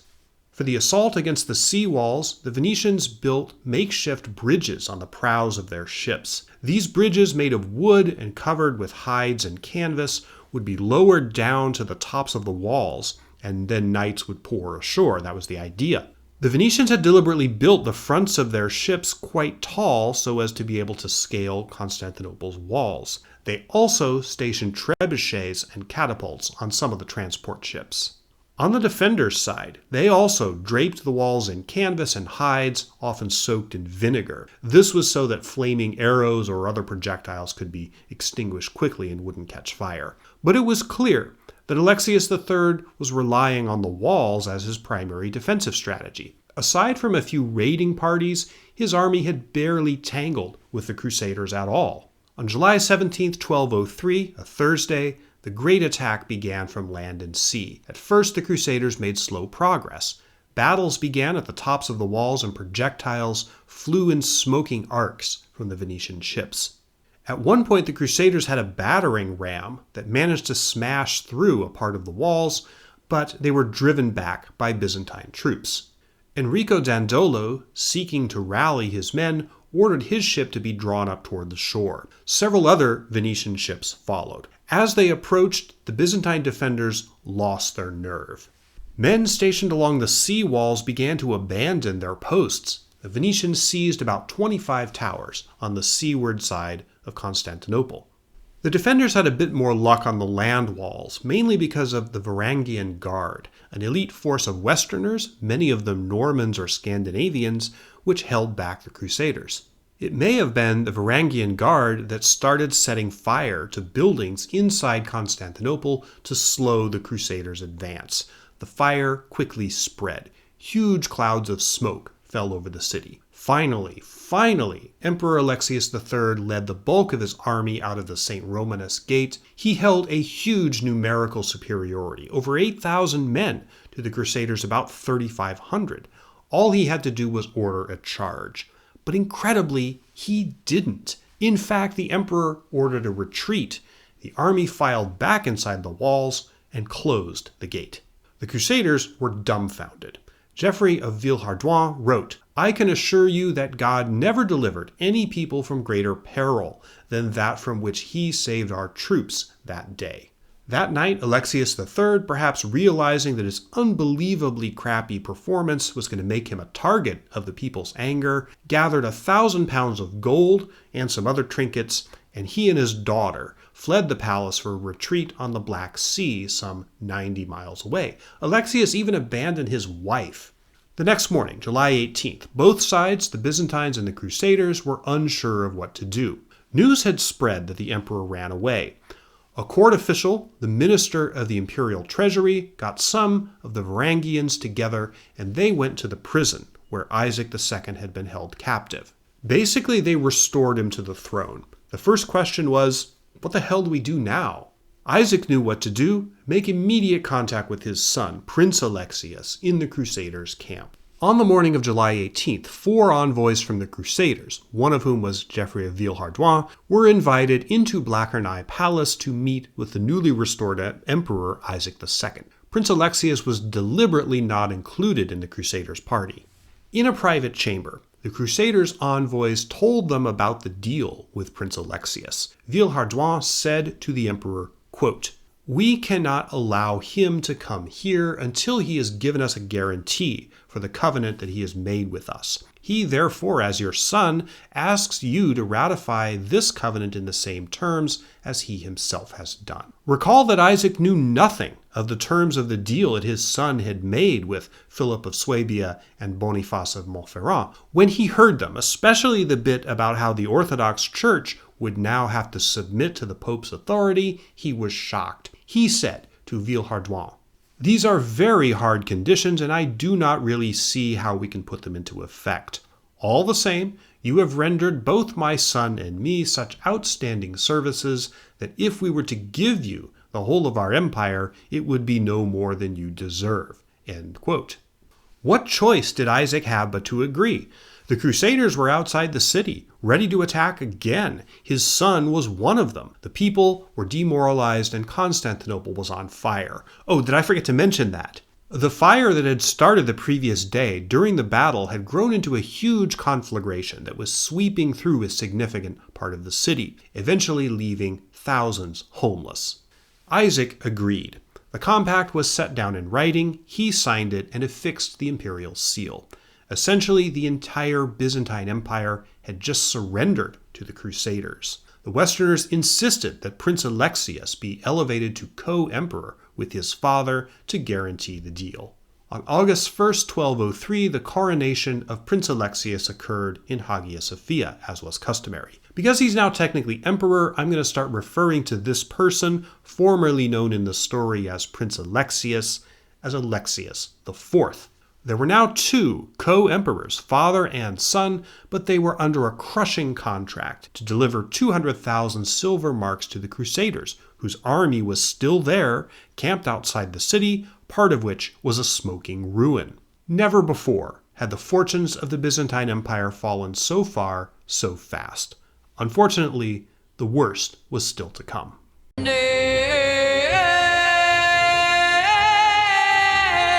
The months that Constantinople was effectively under the thumb of the Crusaders were miserable ones. Owing to the strong anti-Western feeling in the city, Isaac and Alexius IV urged the Crusaders to move their camp across the strait to Galata, which they did, though many of the Crusaders visited Constantinople proper to play tourist. It seemed they were going to stay for a while.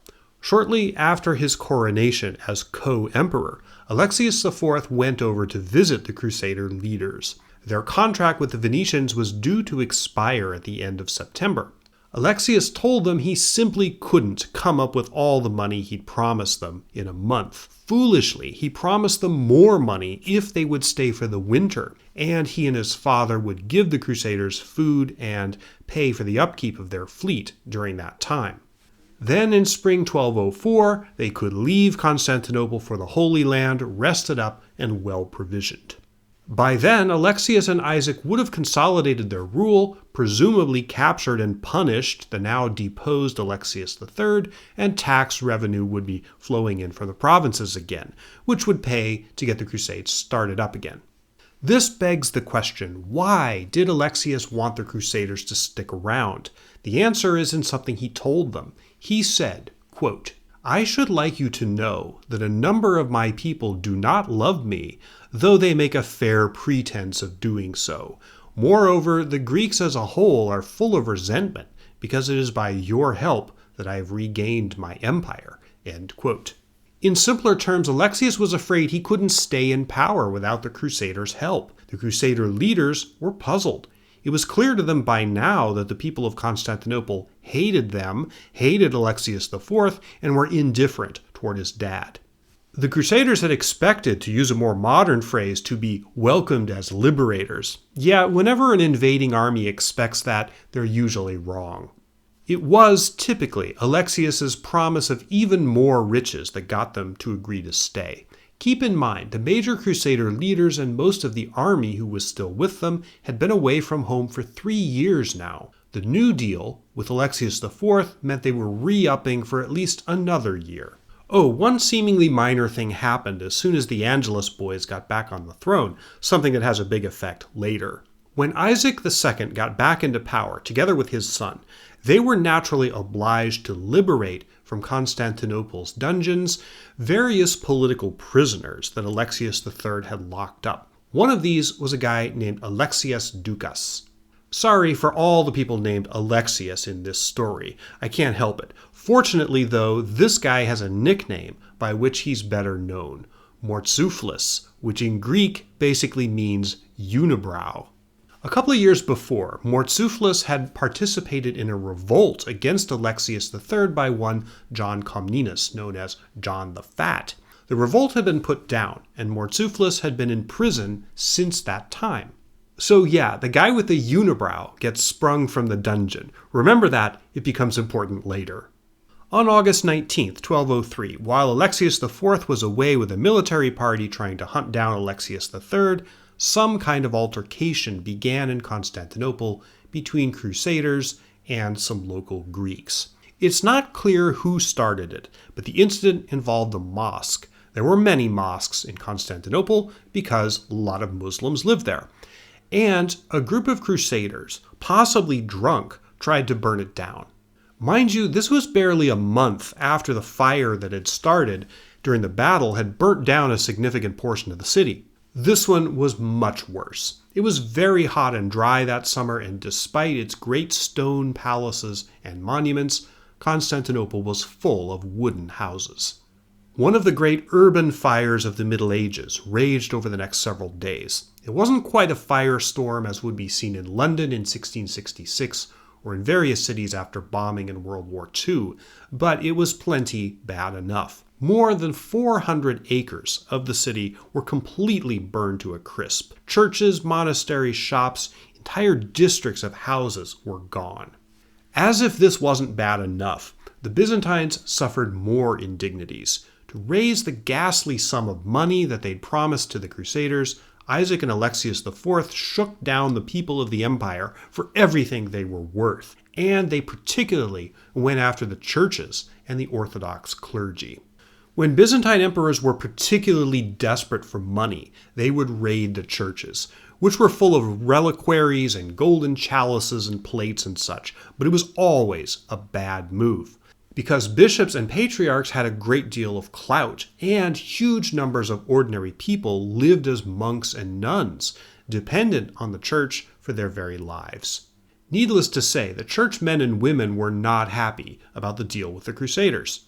Alexius IV returned to Constantinople in November. He hadn't found the previous Alexius, but he did assert his and his father's control over some rebellious provinces. Unfortunately, things went to crap as soon as he got back. He and his father, Isaac II, were co-emperors, and as was common with ambitious Byzantine rulers who tried to share the throne, they started competing with each other. Both emperors were arguably incompetent. Isaac II was obsessed with astrology and fortune-telling and increasingly consulted charlatans and woo-meisters on state questions. Alexius IV loved to party. He was, after all, 21 and reportedly spent a lot of time drinking at the Crusaders' camp, and at one point reportedly even letting them play with his crown. The main Byzantine chronicler of this period, Nicetas Honyatis, notes that Alexius, quote, kept company with depraved men whom he smote on the buttocks and was struck by them in return. At some point after he returned from campaign, Alexius IV stopped paying the Crusaders anything. Because winter was coming on, he might have reasoned that they couldn't really go anywhere, and he was probably right. But pissing them off wasn't such a good move either. In early December, the Crusaders sent envoys to Alexius's court basically ordering him to pay up. Enrico Dandolo also had a personal audience with the young emperor, and an account of that meeting survives. After pressing him to observe the contract, Alexius reportedly said, "I will not do any more than I have done." The Doge of Venice then totally lost it and started screaming at him.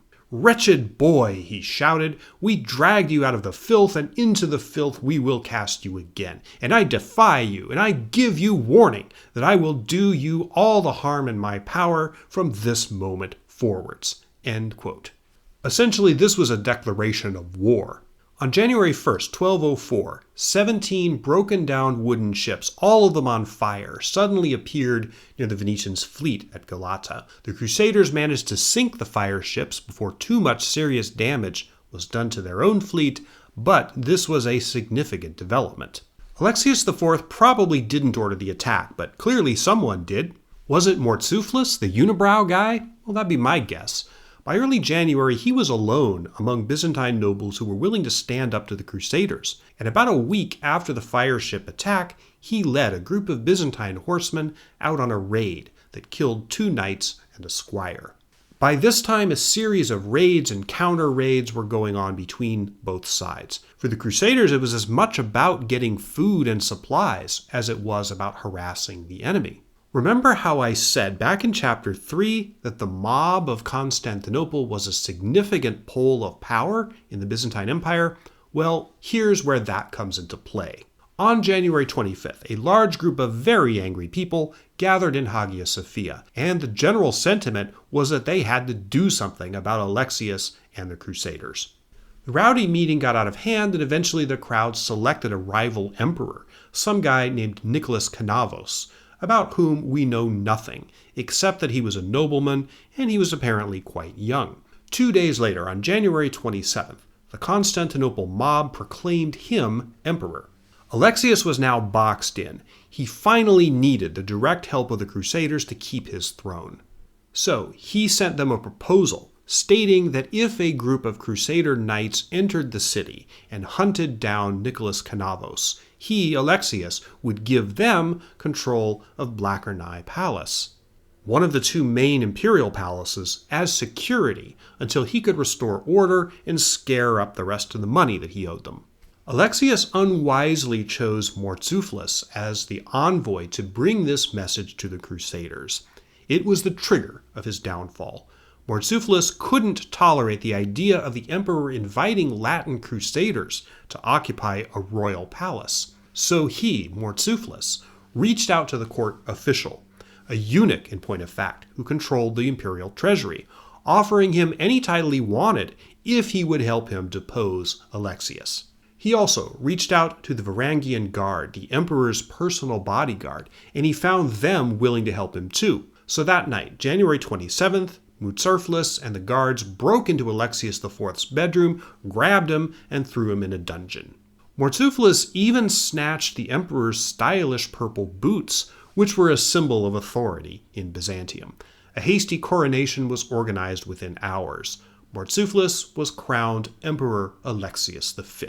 To avoid even more confusion, I'm going to keep referring to him as Murtzuphlus, though I realize by doing so I tempt the wrath of the pronunciation police that invariably descend upon the comments section of my videos.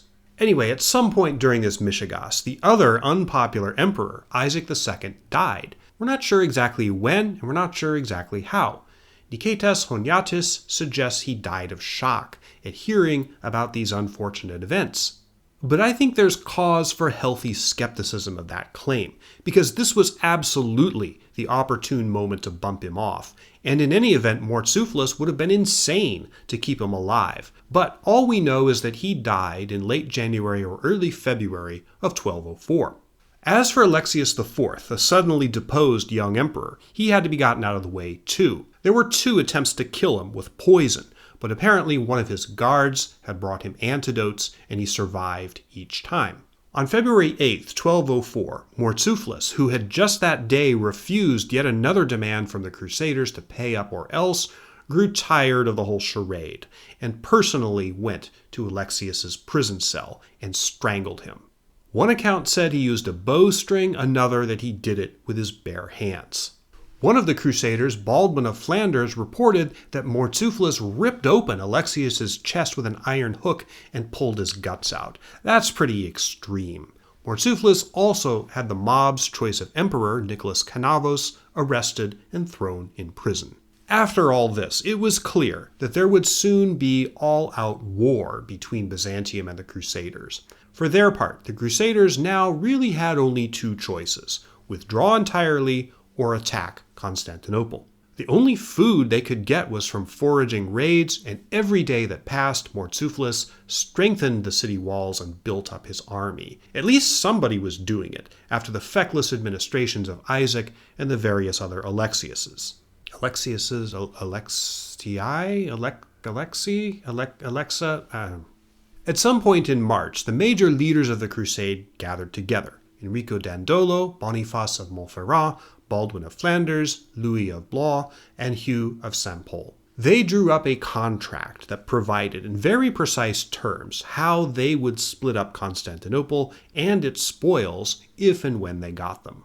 The most important part of the contract was a clause that stated, once they had Constantinople, a council made up of 6 French knights and 6 Venetians would elect a new emperor.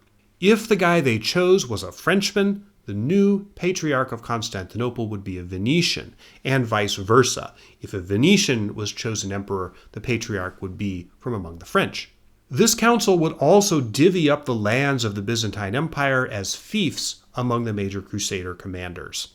Final preparations for the assault were made both by the Crusaders and the defenders. On the night of April 8th, the Western Crusaders, their ships, weapons, and horses at the ready, engaged in a round of prayer for the coming battle. The churches in Constantinople were full too.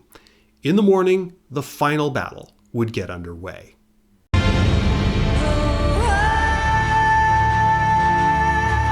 The colossal operation that began the next morning, April 9th, 1204, was one of the most epic battles of the entire Middle Ages. It's been immortalized in this famous painting by Venetian painter Palma il Giovane, made in the late 16th century. A copy of this painting hangs in my living room, as a matter of fact. The Crusaders had already gone up against the walls of Constantinople the previous summer, and the battle plan was similar in some respects this time around. It was going to be harder this time, though, because Murtzuphlus had beefed up the defenses of the walls, even building additional wooden towers on top of the existing stone towers. Expecting more resistance this time, the Venetians hung grapevines over the bridges of their ships to absorb arrows and missiles. The first part of the assault was to send these ships against the sea walls. The Crusaders also mounted an attack on the shore at the approximate section of the Blackerneye Palace, roughly this area here. This is a modern photo of the section of the walls where the attack occurred, roughly where it occurred. The fighting was intense, and it was an example of about every cliché of medieval warfare you could imagine. Siege towers, battering rams, the defenders emptying vats of boiling oil or fat down on the attackers, the whole 9 yards. Arrows were dangerous, but not often deadly by themselves, at least to men who wore chainmail and protective padding over it. But arrows did tend to stick, and thus as the battle wore on, men started to resemble huge porcupines, with all the arrows sticking out of their armor. Murtzuphlus, the emperor, attended the battle personally from the top of a monastery located within the walls. The 2 great fires that had ravaged Constantinople since the Crusaders' arrival had left large piles of rubble, and the defenders snatched up boulders and other debris to drop on the Crusaders below the towers. Unlike their pitiful performance the previous summer under Alexius III, this time the Byzantine defenders were highly motivated to fight to the death. All morning and part of the afternoon, the battle raged near the Blackerneye Palace walls and the nearby sea walls. The Venetian ships were stymied by a wind that was blowing offshore, keeping them from getting as close as they would have liked to the towers of the sea walls. By mid-afternoon, it was clear that the assault had failed. The Crusader commanders ordered a retreat. The Greek defenders on the towers are reported to have dropped trow and mooned the Crusaders as they were withdrawing. Having been beaten once, the Crusaders spent the next 2 days, Saturday and Sunday, April 10th and 11th, drawing up new plans and regrouping for another assault, which the commanders realized on their thin rations was destined to be the last, whatever the outcome. The Venetians decided on a new tactic. They began roping pairs of their ships together and outfitting the combined prows with ladders. They'd seen in Friday's assault that a single ship just didn't have the power or the carrying capacity to take one of those defensive towers alone. So, by pairing up, they could deliver more force against a particular point. It was risky, but it was their only possible hope of breaching the sea walls. On Monday, April 12th, the battle was renewed. The ships started out again and projectiles began flying from catapults, trebuchets, and archers. The Byzantines began deploying their most dreaded weapon, which was called Greek fire, a special mixture of oils that, when ignited and sprayed at an enemy, acted essentially as a flamethrower. The exact recipe of Greek fire was a Byzantine state secret, and in fact its exact composition remains a mystery to this day. The battle again didn't go as the Crusaders thought. By early afternoon, their men were getting tired, and they had not made any significant gains along the walls. Then, a total accident of history, a meteorological accident, suddenly intervened. The wind began blowing strongly from the north. One of the Crusaders wrote, quote, "By a miracle of God, the ship of the Bishop of Soissons struck against one of the towers, as the sea, which is never still there, carried it forward." End quote. Because of the wind and the current, the Venetians' double-ship weapons had not been able to get close enough to the towers to make a real difference. But now that the wind had changed, they could get right up against them. The fighting renewed. The first Crusader to jump across onto one of the towers from a ship called the Lady Pilgrim was killed almost instantly. But more knights followed. Soon, the Crusaders had hoisted one of their flags above the tower, and this gave a morale boost to everyone else who saw it. Meanwhile, down at ground level, a small party of soldiers, led by Peter of Amiens, crouching under a bunch of shields, bored a hole through one of the recently bricked-up hatches, or posterns, in the walls. Peter of Clary, one of the eyewitnesses to the battle, gave an account of his brother wriggling through the small hole and making it to the other side of the wall. Between the tower above and this small hole, the Crusaders were beginning to enter the city in significant numbers. Murtzuphlus, the emperor who had at last offered some resistance against the Crusaders, turned and fled. Soon Crusaders were pouring into Constantinople. Villehardouin wrote, "Then might you have seen the Greeks beaten down, and horses and palfreys captured, and mules and other booty. Of killed and wounded there was neither end nor measure." End quote. A palfrey, by the way, is a type of horse. The battle was effectively over, but the violence was just beginning. Despite having agreed upon some basic ground rules back in March for how their men were supposed to conduct themselves once they took Constantinople, the Crusaders utterly ignored those rules. All the major sources of the battle describe significant killing of the city's inhabitants, but none of them go into detail. From one of them, we know there was simply, quote, "a tremendous slaughter of Greeks." Constantinople on the evening of April 12, 1204, was a violent and chaotic place. Crusaders held several key parts of the city, but not all of it, and they were quickly reorganizing their forces to head off a possible Byzantine counterattack. Ordinary people were either trying to flee or to hide their valuables, usually by burying them, and just as happened before, yet another fire broke out, probably started by a Crusader knight trying to protect against an attack. With smoke rising over the city, flames glowing in the streets, and battles and skirmishes still going on, not to mention the pillaging that was even then getting going, what had not long before been the greatest city in Christendom was now an urban hellscape. Toward midnight, the Emperor Murtzuphlus took the wife of the former emperor Alexius III and her daughter, who was said to be Murtzuphlus' girlfriend, down to the harbor, where they commandeered a fishing boat. He escaped the city, having never been found by Crusader troops. News spread quickly that the emperor had run away. There was an attempt by some clergymen and nobles to gather together and elect another emperor, a fellow named Constantine Lascaris, but it didn't stick. The Varangian guard wasn't loyal to him, and they laid down their weapons, when he also fled the city early the next morning. For all intents and purposes, organized resistance against the Crusaders in Constantinople was at an end. The great battle was over. The Byzantine Empire was effectively conquered. What began the next morning was the final and most terrible phase of the war, the pillaging.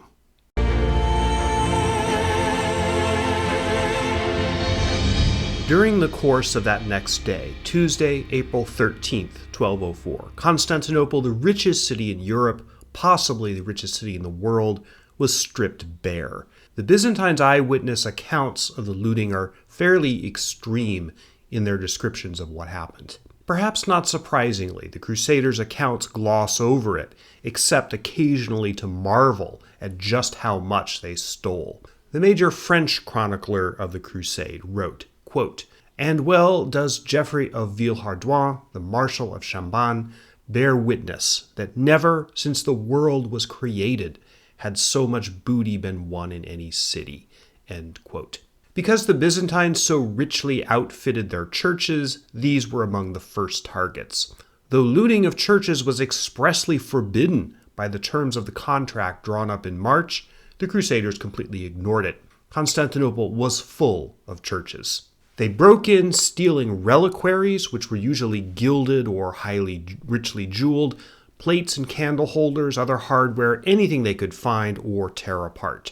Naturally, the imperial palaces were looted. There were jewels, brocaded fabrics, gilded furniture, household implements of the emperor and nobles, food, wine, perfume, and other expensive merchandise. It all got stolen or consumed. In the course of all this looting, many of the buildings and palaces where treasure was found were destroyed.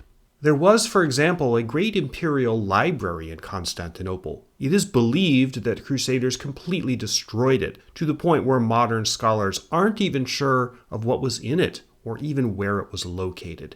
There are no traces left. For centuries, Byzantine emperors had been putting up statues of themselves, or monuments to their various victories. Almost all were stripped. Many were torn down and toppled, first for the gold leaf that many of them had on them, then for lead or other metals underneath. Monasteries, of which there were many in Constantinople, were also repositories of wealth. They were looted wholesale and not just by Crusader soldiers. One night, Gunther of Paris described a Latin abbot who went to a monastery to find relics and instead found a chest full of jewels and treasures. He wrote, "The abbot gleefully and hurriedly thrust in both hands, and as he was girded for action, both he and the chaplain filled the folds of their habits with sacred sacrilege." End quote. As Hagia Sophia was the center of the Byzantine political and spiritual world, and the richest church in any Christian country at that time, it was singled out for especially thorough destruction. The high altar of the church was a solid piece of precious metals, including gold and silver. The Crusaders chopped it into pieces with axes and gave chunks of it to various knights. Silver lining was stripped from pulpits and railings. The chandeliers were cut down and hauled away. There was so much loot stolen from Hagia Sophia that the Crusaders needed mules and donkeys to haul it away. When one of the animals slipped and fell, a soldier impaled it with a sword, smearing blood and poop all over the marble floors. This is the room where it happened. The Crusaders were intent on insulting their victims as well as robbing them. Nicetas Honyates wrote about the scene in Hagia Sophia, quote, "A common harlot was enthroned in the patriarch's chair to hurl insults at Jesus Christ, and she sang bawdy songs and danced immodestly in the holy place. Nor was there mercy shown to virtuous matrons, innocent maids, or even virgins consecrated to God. In the streets, houses, and churches there could be heard only cries and lamentations." End quote. Sexual violence was rampant, as often occurs even in modern times, after a city has fallen to an enemy. In Constantinople in April 1204, no one kept count of how many women were raped, but as the subject comes up in so many accounts, there is absolutely no doubt that the practice was widespread. There are also more accounts, such as a Byzantine Greek named Nicholas Meserites, of indiscriminate slaughter, including of monks, elderly women, even newborn babies. The Crusaders were so rapacious that they even looted the dead. Most of the Byzantine emperors had been buried at the Church of the Holy Apostles, in enormous marble sarcophagi. These were broken open, and the bodies inside, some of them having been there for centuries, were ransacked. The body of Emperor Justinian I, who died in 565, was pulled out and stripped of valuable jewelry. It was said that the body itself had barely decomposed in over 600 years. The Crusaders established 3 churches in Constantinople as storehouses for the loot that was to be divided among the claimants, in accordance with the agreement made back in March. For several days, carts rattled through the streets of the city, carrying literally mountains of gold, silver, jewels, silk, cloth, and other treasures, which were piled in huge heaps into these churches. A sort of accounting was made as the loot was passed out. A knight got twice as much as a mounted soldier, who himself got twice as much as a common foot soldier. The accounting, which has apparently survived, gives us a probably accurate number of the Crusaders who sacked Constantinople, just about 20,000. The loot assembled in the churches was only part of what was stolen from Constantinople. Many, perhaps most, soldiers and clergymen took valuable objects for themselves, hoping not only to bring some wealth back to France, Germany, or Venice, but also perhaps to defray some of their expenses on the journey back. Some Crusader troops who were caught stealing too much, whatever that was defined as, were hanged. How much was stolen from Constantinople in this, the greatest robbery in history, or at least the greatest up until that time? It's impossible to make any sort of realistic estimate, and less possible still to translate any estimate into modern economic terms. You could throw around words, billions of dollars, hundreds of billions perhaps, but it becomes meaningless after a while. Not just money was lost, but the irreplaceable cultural heritage of Byzantium. And most of it, or at least a fair amount of it, was stolen or destroyed on that first day, April 13th, 1204. But it didn't all happen in one day. And, in fact, for months afterward, the French and Venetians continued to squeeze Constantinople for every drop of blood they could wring out of it. That brings us back to where we started, the bronze horses that stood atop the gate of the Hippodrome, a horse and chariot racing track that was, for hundreds of years, the center of the city's social and sporting life. The bronze horses had their heads sawed off in order to pack them aboard the ship that carried them back to Venice. When the Venetians reassembled the horses, they added collars to hide the seams where the heads had been cut off. Neither the city-state of Venice, while it still existed, nor the modern nation of Italy has, to my knowledge, ever seriously entertained the notion of returning the horses. This is called the Portrait of the Four Tetrarchs, created about the year 300. It depicts the 4 Roman emperors in the short-lived system of collective monarchy that was instituted by the Emperor Diocletian. It was installed on an exterior corner of St. Mark's Basilica, the same building where the bronze horses are also kept. In 1204, the Crusaders wrenched the statue off its foundation in Constantinople, in the process tearing off the foot of one of the emperors. In the 1960s, during archaeological dig in Istanbul, the foot was discovered right where the Crusaders had left it. The foot is now in the Istanbul Archaeology Museum, one of the few tiny broken pieces of Byzantium that remain behind at the scene of the crime.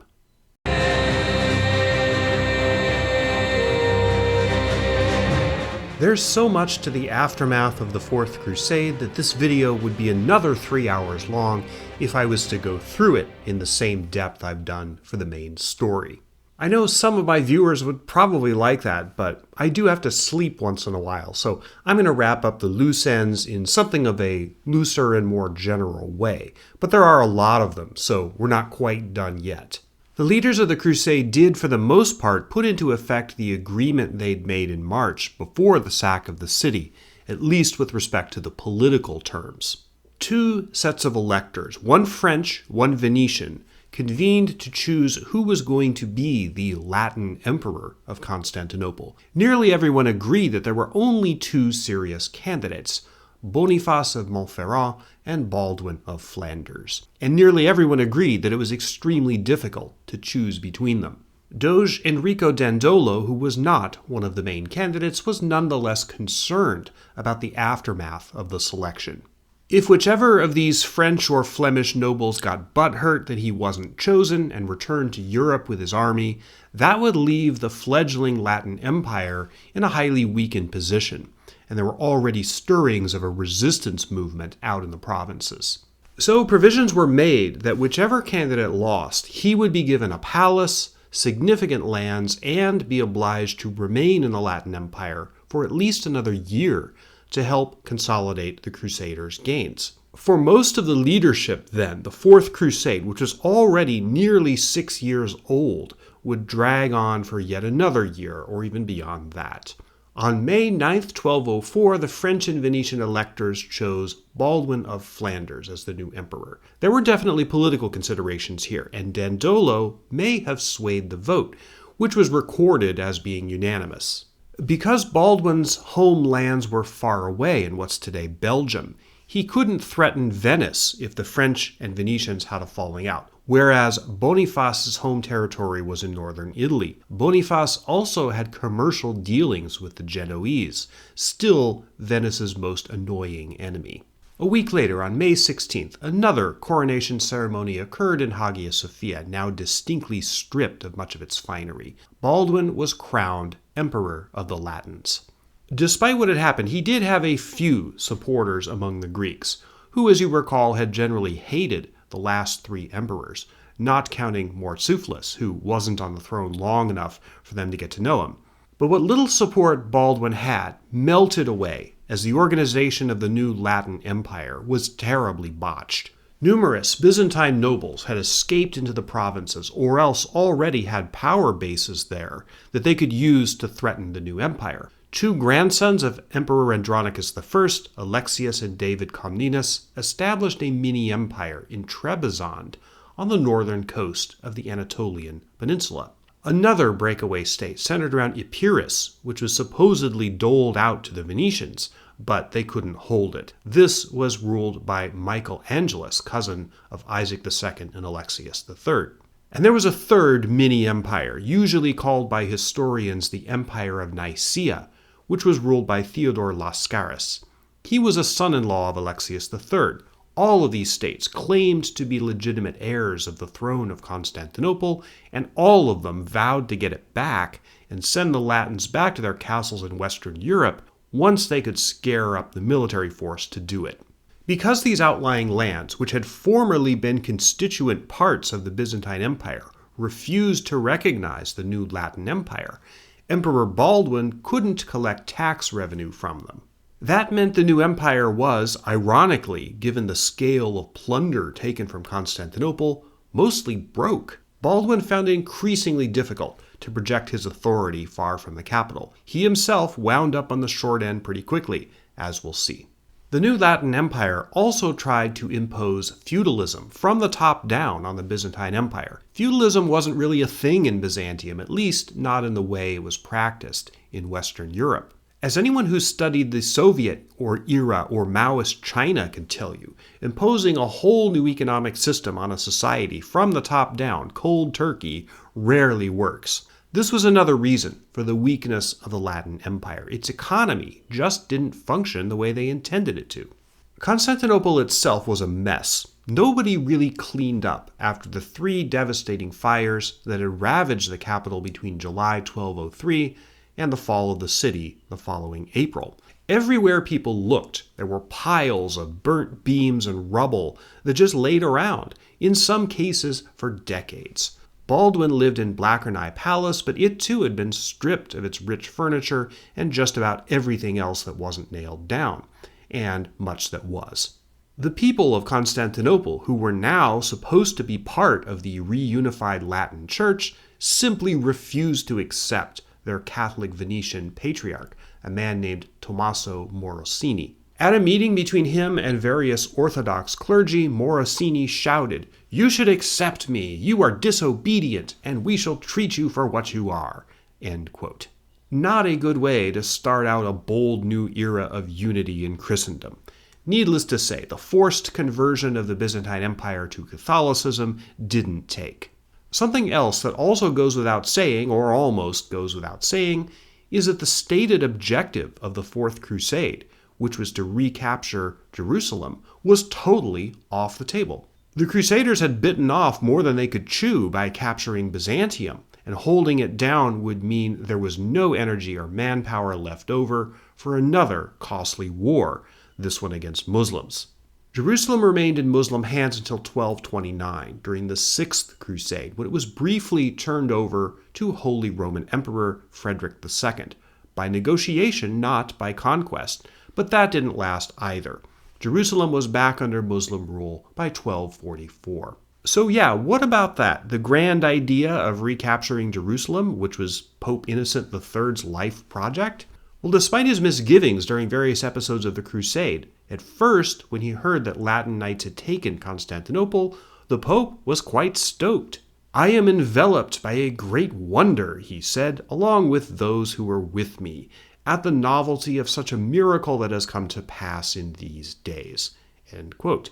But over the next year or two, the Pope changed his tune. Stories of the Crusaders' behavior, such as looting churches, raping nuns, and murdering newborn babies, trickled back to Western Europe, and eventually the Pope seems to have realized the magnitude of the thing that he'd set in motion.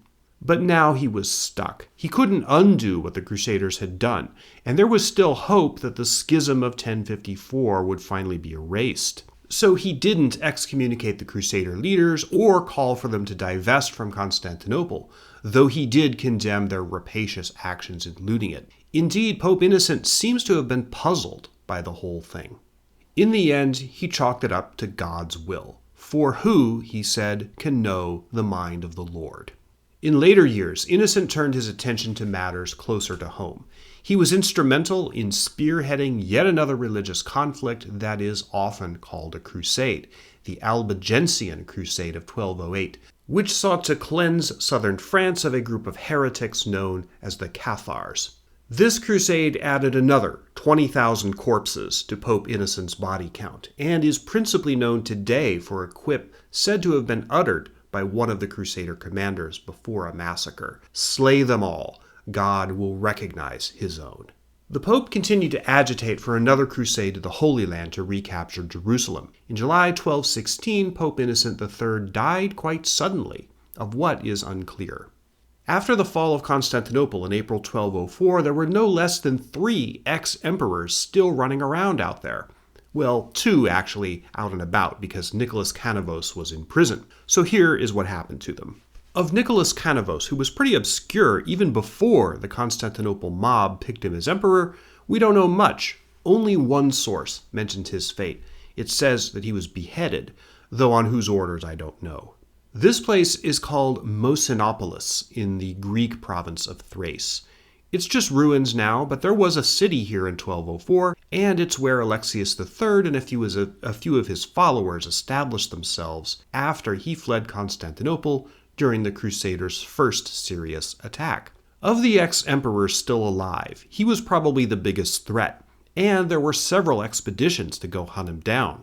Curiously, after the fall of Constantinople, Alexius III received a visitor, Murtzuphlus, the former Emperor Alexius V, who was also on the run. You may recall that Murtzuphlus had been dating Alexius III's daughter. He married her here at Mossinopolis, but later Alexius III, running true to form, began to fear that Murtzuphlus might make a bid to return to the throne. To prevent that, he had him blinded, just as had been done to Isaac II. Later in the year 1204, Murtzuphlus escaped from Mossinopolis. He tried to flee into Asia Minor, but agents of the Latin Empire caught wind of his plans and captured him. He was brought back to Constantinople for a show trial, principally for the murder of Alexius IV. He was found guilty, of course. It was Doge Dandolo who suggested the means of Murtzuphlus' execution. He was taken to the top of one of Constantinople's tallest monuments, the Column of Theodosius. In front of a public crowd of spectators, he was pushed off the top. This counts as one of the more unusual and certainly among the messiest emperor deaths in Byzantine history. A couple of weeks later, the Crusaders caught up with Alexius III. He was on the run again himself, having fled Mossinopolis for the province of Thessaly, but apparently he got tired of running and surrendered to Boniface of Montferrat, who was then trying to gain control of that area. He was imprisoned at Montferrat for a time, but he simply could not stop scheming. After conspiring with the Sultan of one of the Seljuk states in Asia Minor, Alexius III was finally sent to a monastery near Nicaea. There he died in the year 1211. Among the major leaders of the Crusade, their subsequent careers were pretty checkered. Enrico Dandolo, the Doge of Venice, was already quite old at the time of the Crusade. He never left Constantinople. Awarded as per the March contract 3/8 of the Byzantine Empire, he died of natural causes in June 1205 and was buried in Hagia Sophia, another calculated insult to the Byzantines. His grave was removed after the Ottoman conquest of Constantinople in 1453, but in the 19th century a marker was placed at what was thought to have been the approximate location of where he was buried. The marker is still visible today. You're looking at it now. Dandolo, whose son ran Venice in his absence while on crusade, was succeeded as Doge by Pietro Ziani. Enrico Dandolo is still regarded as one of Venice's greatest rulers. Geoffrey of Villehardouin also never left the Latin Empire. He was named its marshal and ironically received as part of his lands the town of Mossinopolis, which we just saw. He was most famous for writing his Chronicle of the Crusade, which was a major source for this video. He began writing it about 1207. He seems to have died about 1213, having never returned to France. Simon of Montfort, who deserted the crusade when he disagreed with the decision to divert the army to Constantinople, went to stay a while with King Emmerich of Hungary. Then he later returned to France. Simon was a major player in Pope Innocent III's Albigensian crusade, which I talked about a few minutes ago. After years of war in France and Spain, he was killed in 1218 during a siege. After his involvement with the crusade, Philip of Swabia, Alexius IV's brother-in-law, turned his attention to dynastic wars back in Germany and France. During these wars in 1208, Philip was assassinated by a rival claimant, Count Otto VIII of Bavaria. There has been considerable controversy as to whether Otto acted alone or as part of a conspiracy. No, I won't be doing a video on that. Boniface of Montferrat fought hard to establish Latin control in Greece and was himself king of Thessalonica, a short-lived crusader state. His taking control of that area was in defiance of Emperor Baldwin, with whom Boniface had had a falling out, just as Dandolo had feared. He had to fight constantly to protect his weak kingdom from hostile neighbors, including a people known as the Vlach. In September 1207, Boniface's luck ran out and he was killed in battle with them. His head was reportedly sent to the Bulgarian Tsar. Boniface's kingdom was later absorbed by Theodore Ducas, a Byzantine nobleman. Baldwin did not reign long as Latin emperor in Constantinople. Facing both revolts from enraged Byzantines as well as hostile neighbors everywhere, in April 1205, at a battle near Adrianople, today's Edirne, Turkey, Baldwin was captured by Bulgarian warriors and imprisoned in a tower. It was not this exact tower. This one was a recreation built in the 19th century, but it is called Baldwin's Tower, and it is believed to stand on or near the same site. It's not entirely clear what happened to Baldwin. He died, obviously, probably while in captivity, but the Latins back in Constantinople did not accept the fact of his death until 1206. As often happened in the Middle Ages, with a ruler whose death was ambiguous, a pretender appeared years later, claiming that he was the real Baldwin, and he made a bid for the throne. The impostor, a Bulgarian serf, was executed in 1226. Baldwin was succeeded as Latin Emperor of Constantinople by Henry of Flanders, another leader of the Fourth Crusade. He was married to a daughter of Boniface of Montferrat. Henry experienced the problems that all the Latin emperors eventually did: constant revolts, wars with hostile neighbors, a lack of interest and support from the West, including the Pope, and always chronic lack of money. There were ultimately 7 Latin emperors. One of them, Yolande of Flanders, was a woman. Given the shoestring nature of their empire, which was set up on a makeshift basis in the first place as a result of that compact made by the Crusader leaders before the final assault, the Latin Empire was pretty much doomed to collapse eventually. Those Byzantine successor states jockeyed for which one of them would administer the coup de grace. It finally came in the summer of 1261, and somewhat unexpectedly, when most of the army of the last Latin emperor, Baldwin II, was away from Constantinople on campaign. Tipped off by sympathetic spies, forces loyal to Michael Palaeologus, then the emperor of Nicaea, snuck into the city and took it over without a fight. Baldwin fled, leaving his crown behind. Michael was more than happy to capitalize on this good fortune and was ultimately crowned emperor of a reunified Byzantine Empire.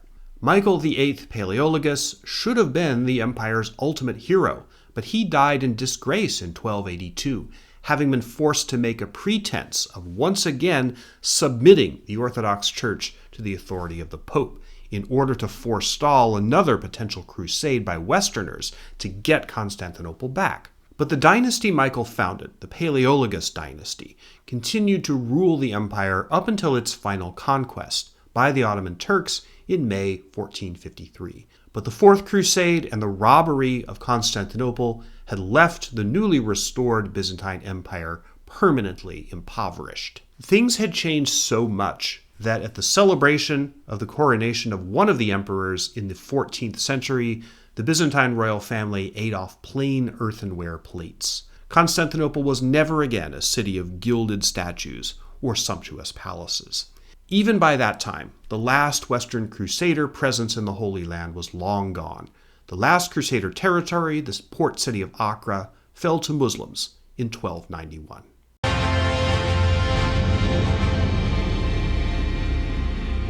You may wonder what happened to all the loot that the Crusaders stole from Constantinople, beyond the big flashy pieces like the bronze horses and the unfortunately mangled portrait of the 4 tetrarchs. Well, a lot of it is still here in Venice.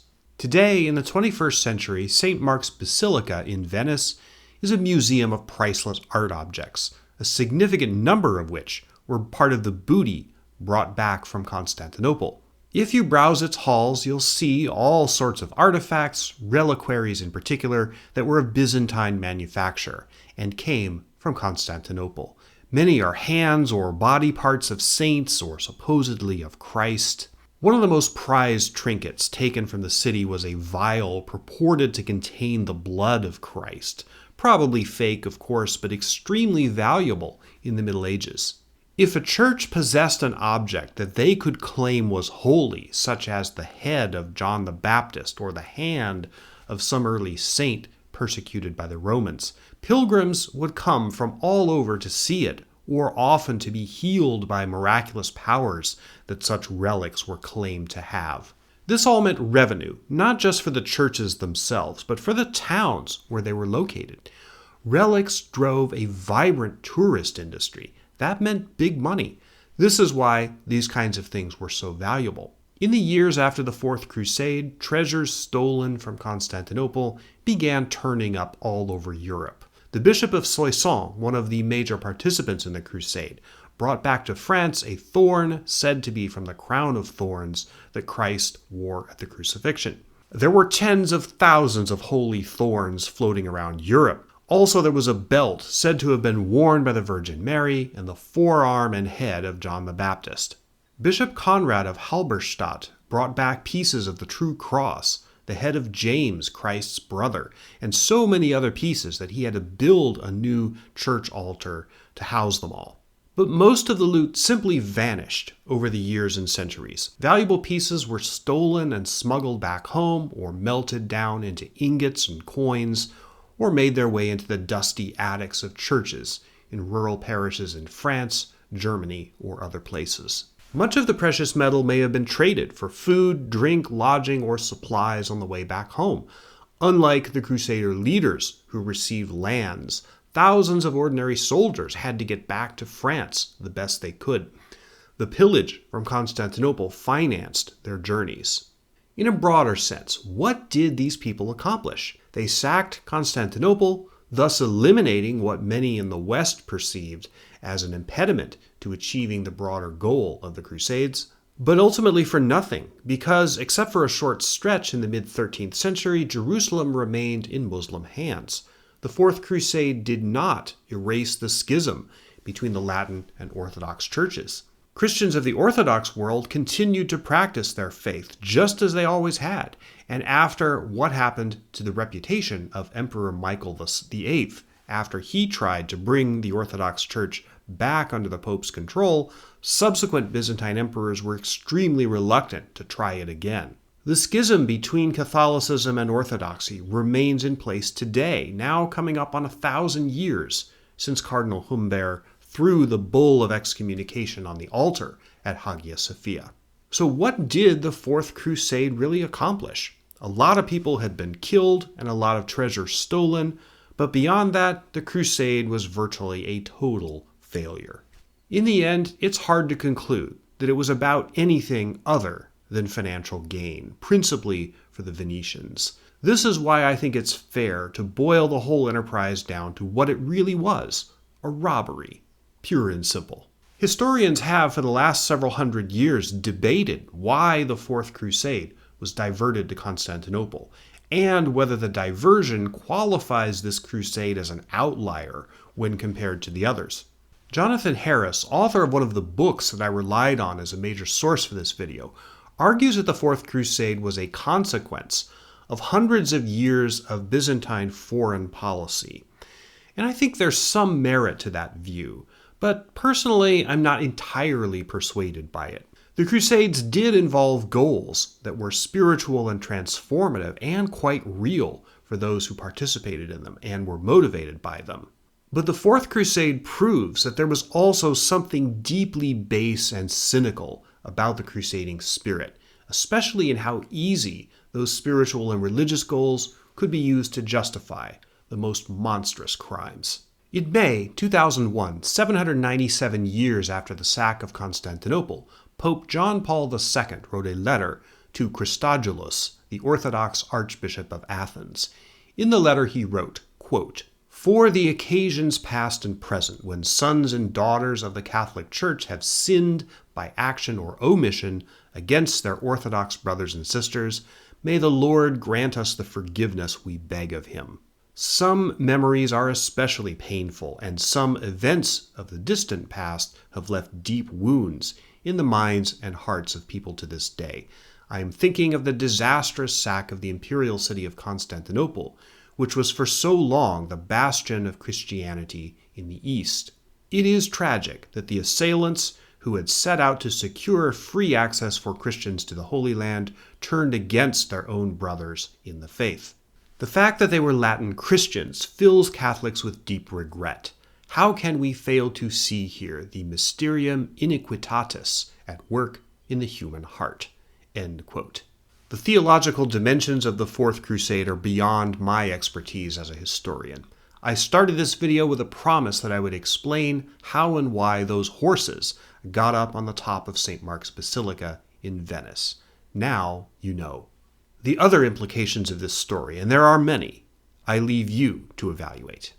If you like this video, please give it a thumbs up, share it, recommend it to others, do all the stuff that you normally do for a video you like.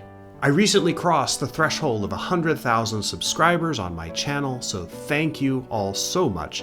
I really appreciate the subs and the support. The sources I used to make this video are listed in credits at the end and also in the description. No part of the research or writing of this video was done with AI. And this time no visuals were done with AI either. I have a new book coming out on Amazon. It's a mystery novel called Daniel Vanished, and it will be available in April 2024 on Kindle and in paperback. The link to that is in the description. There are also online history courses available on my website, seanmunger.com. Thank you to all my fans and supporters, and thank you once again for joining me on another journey into the past.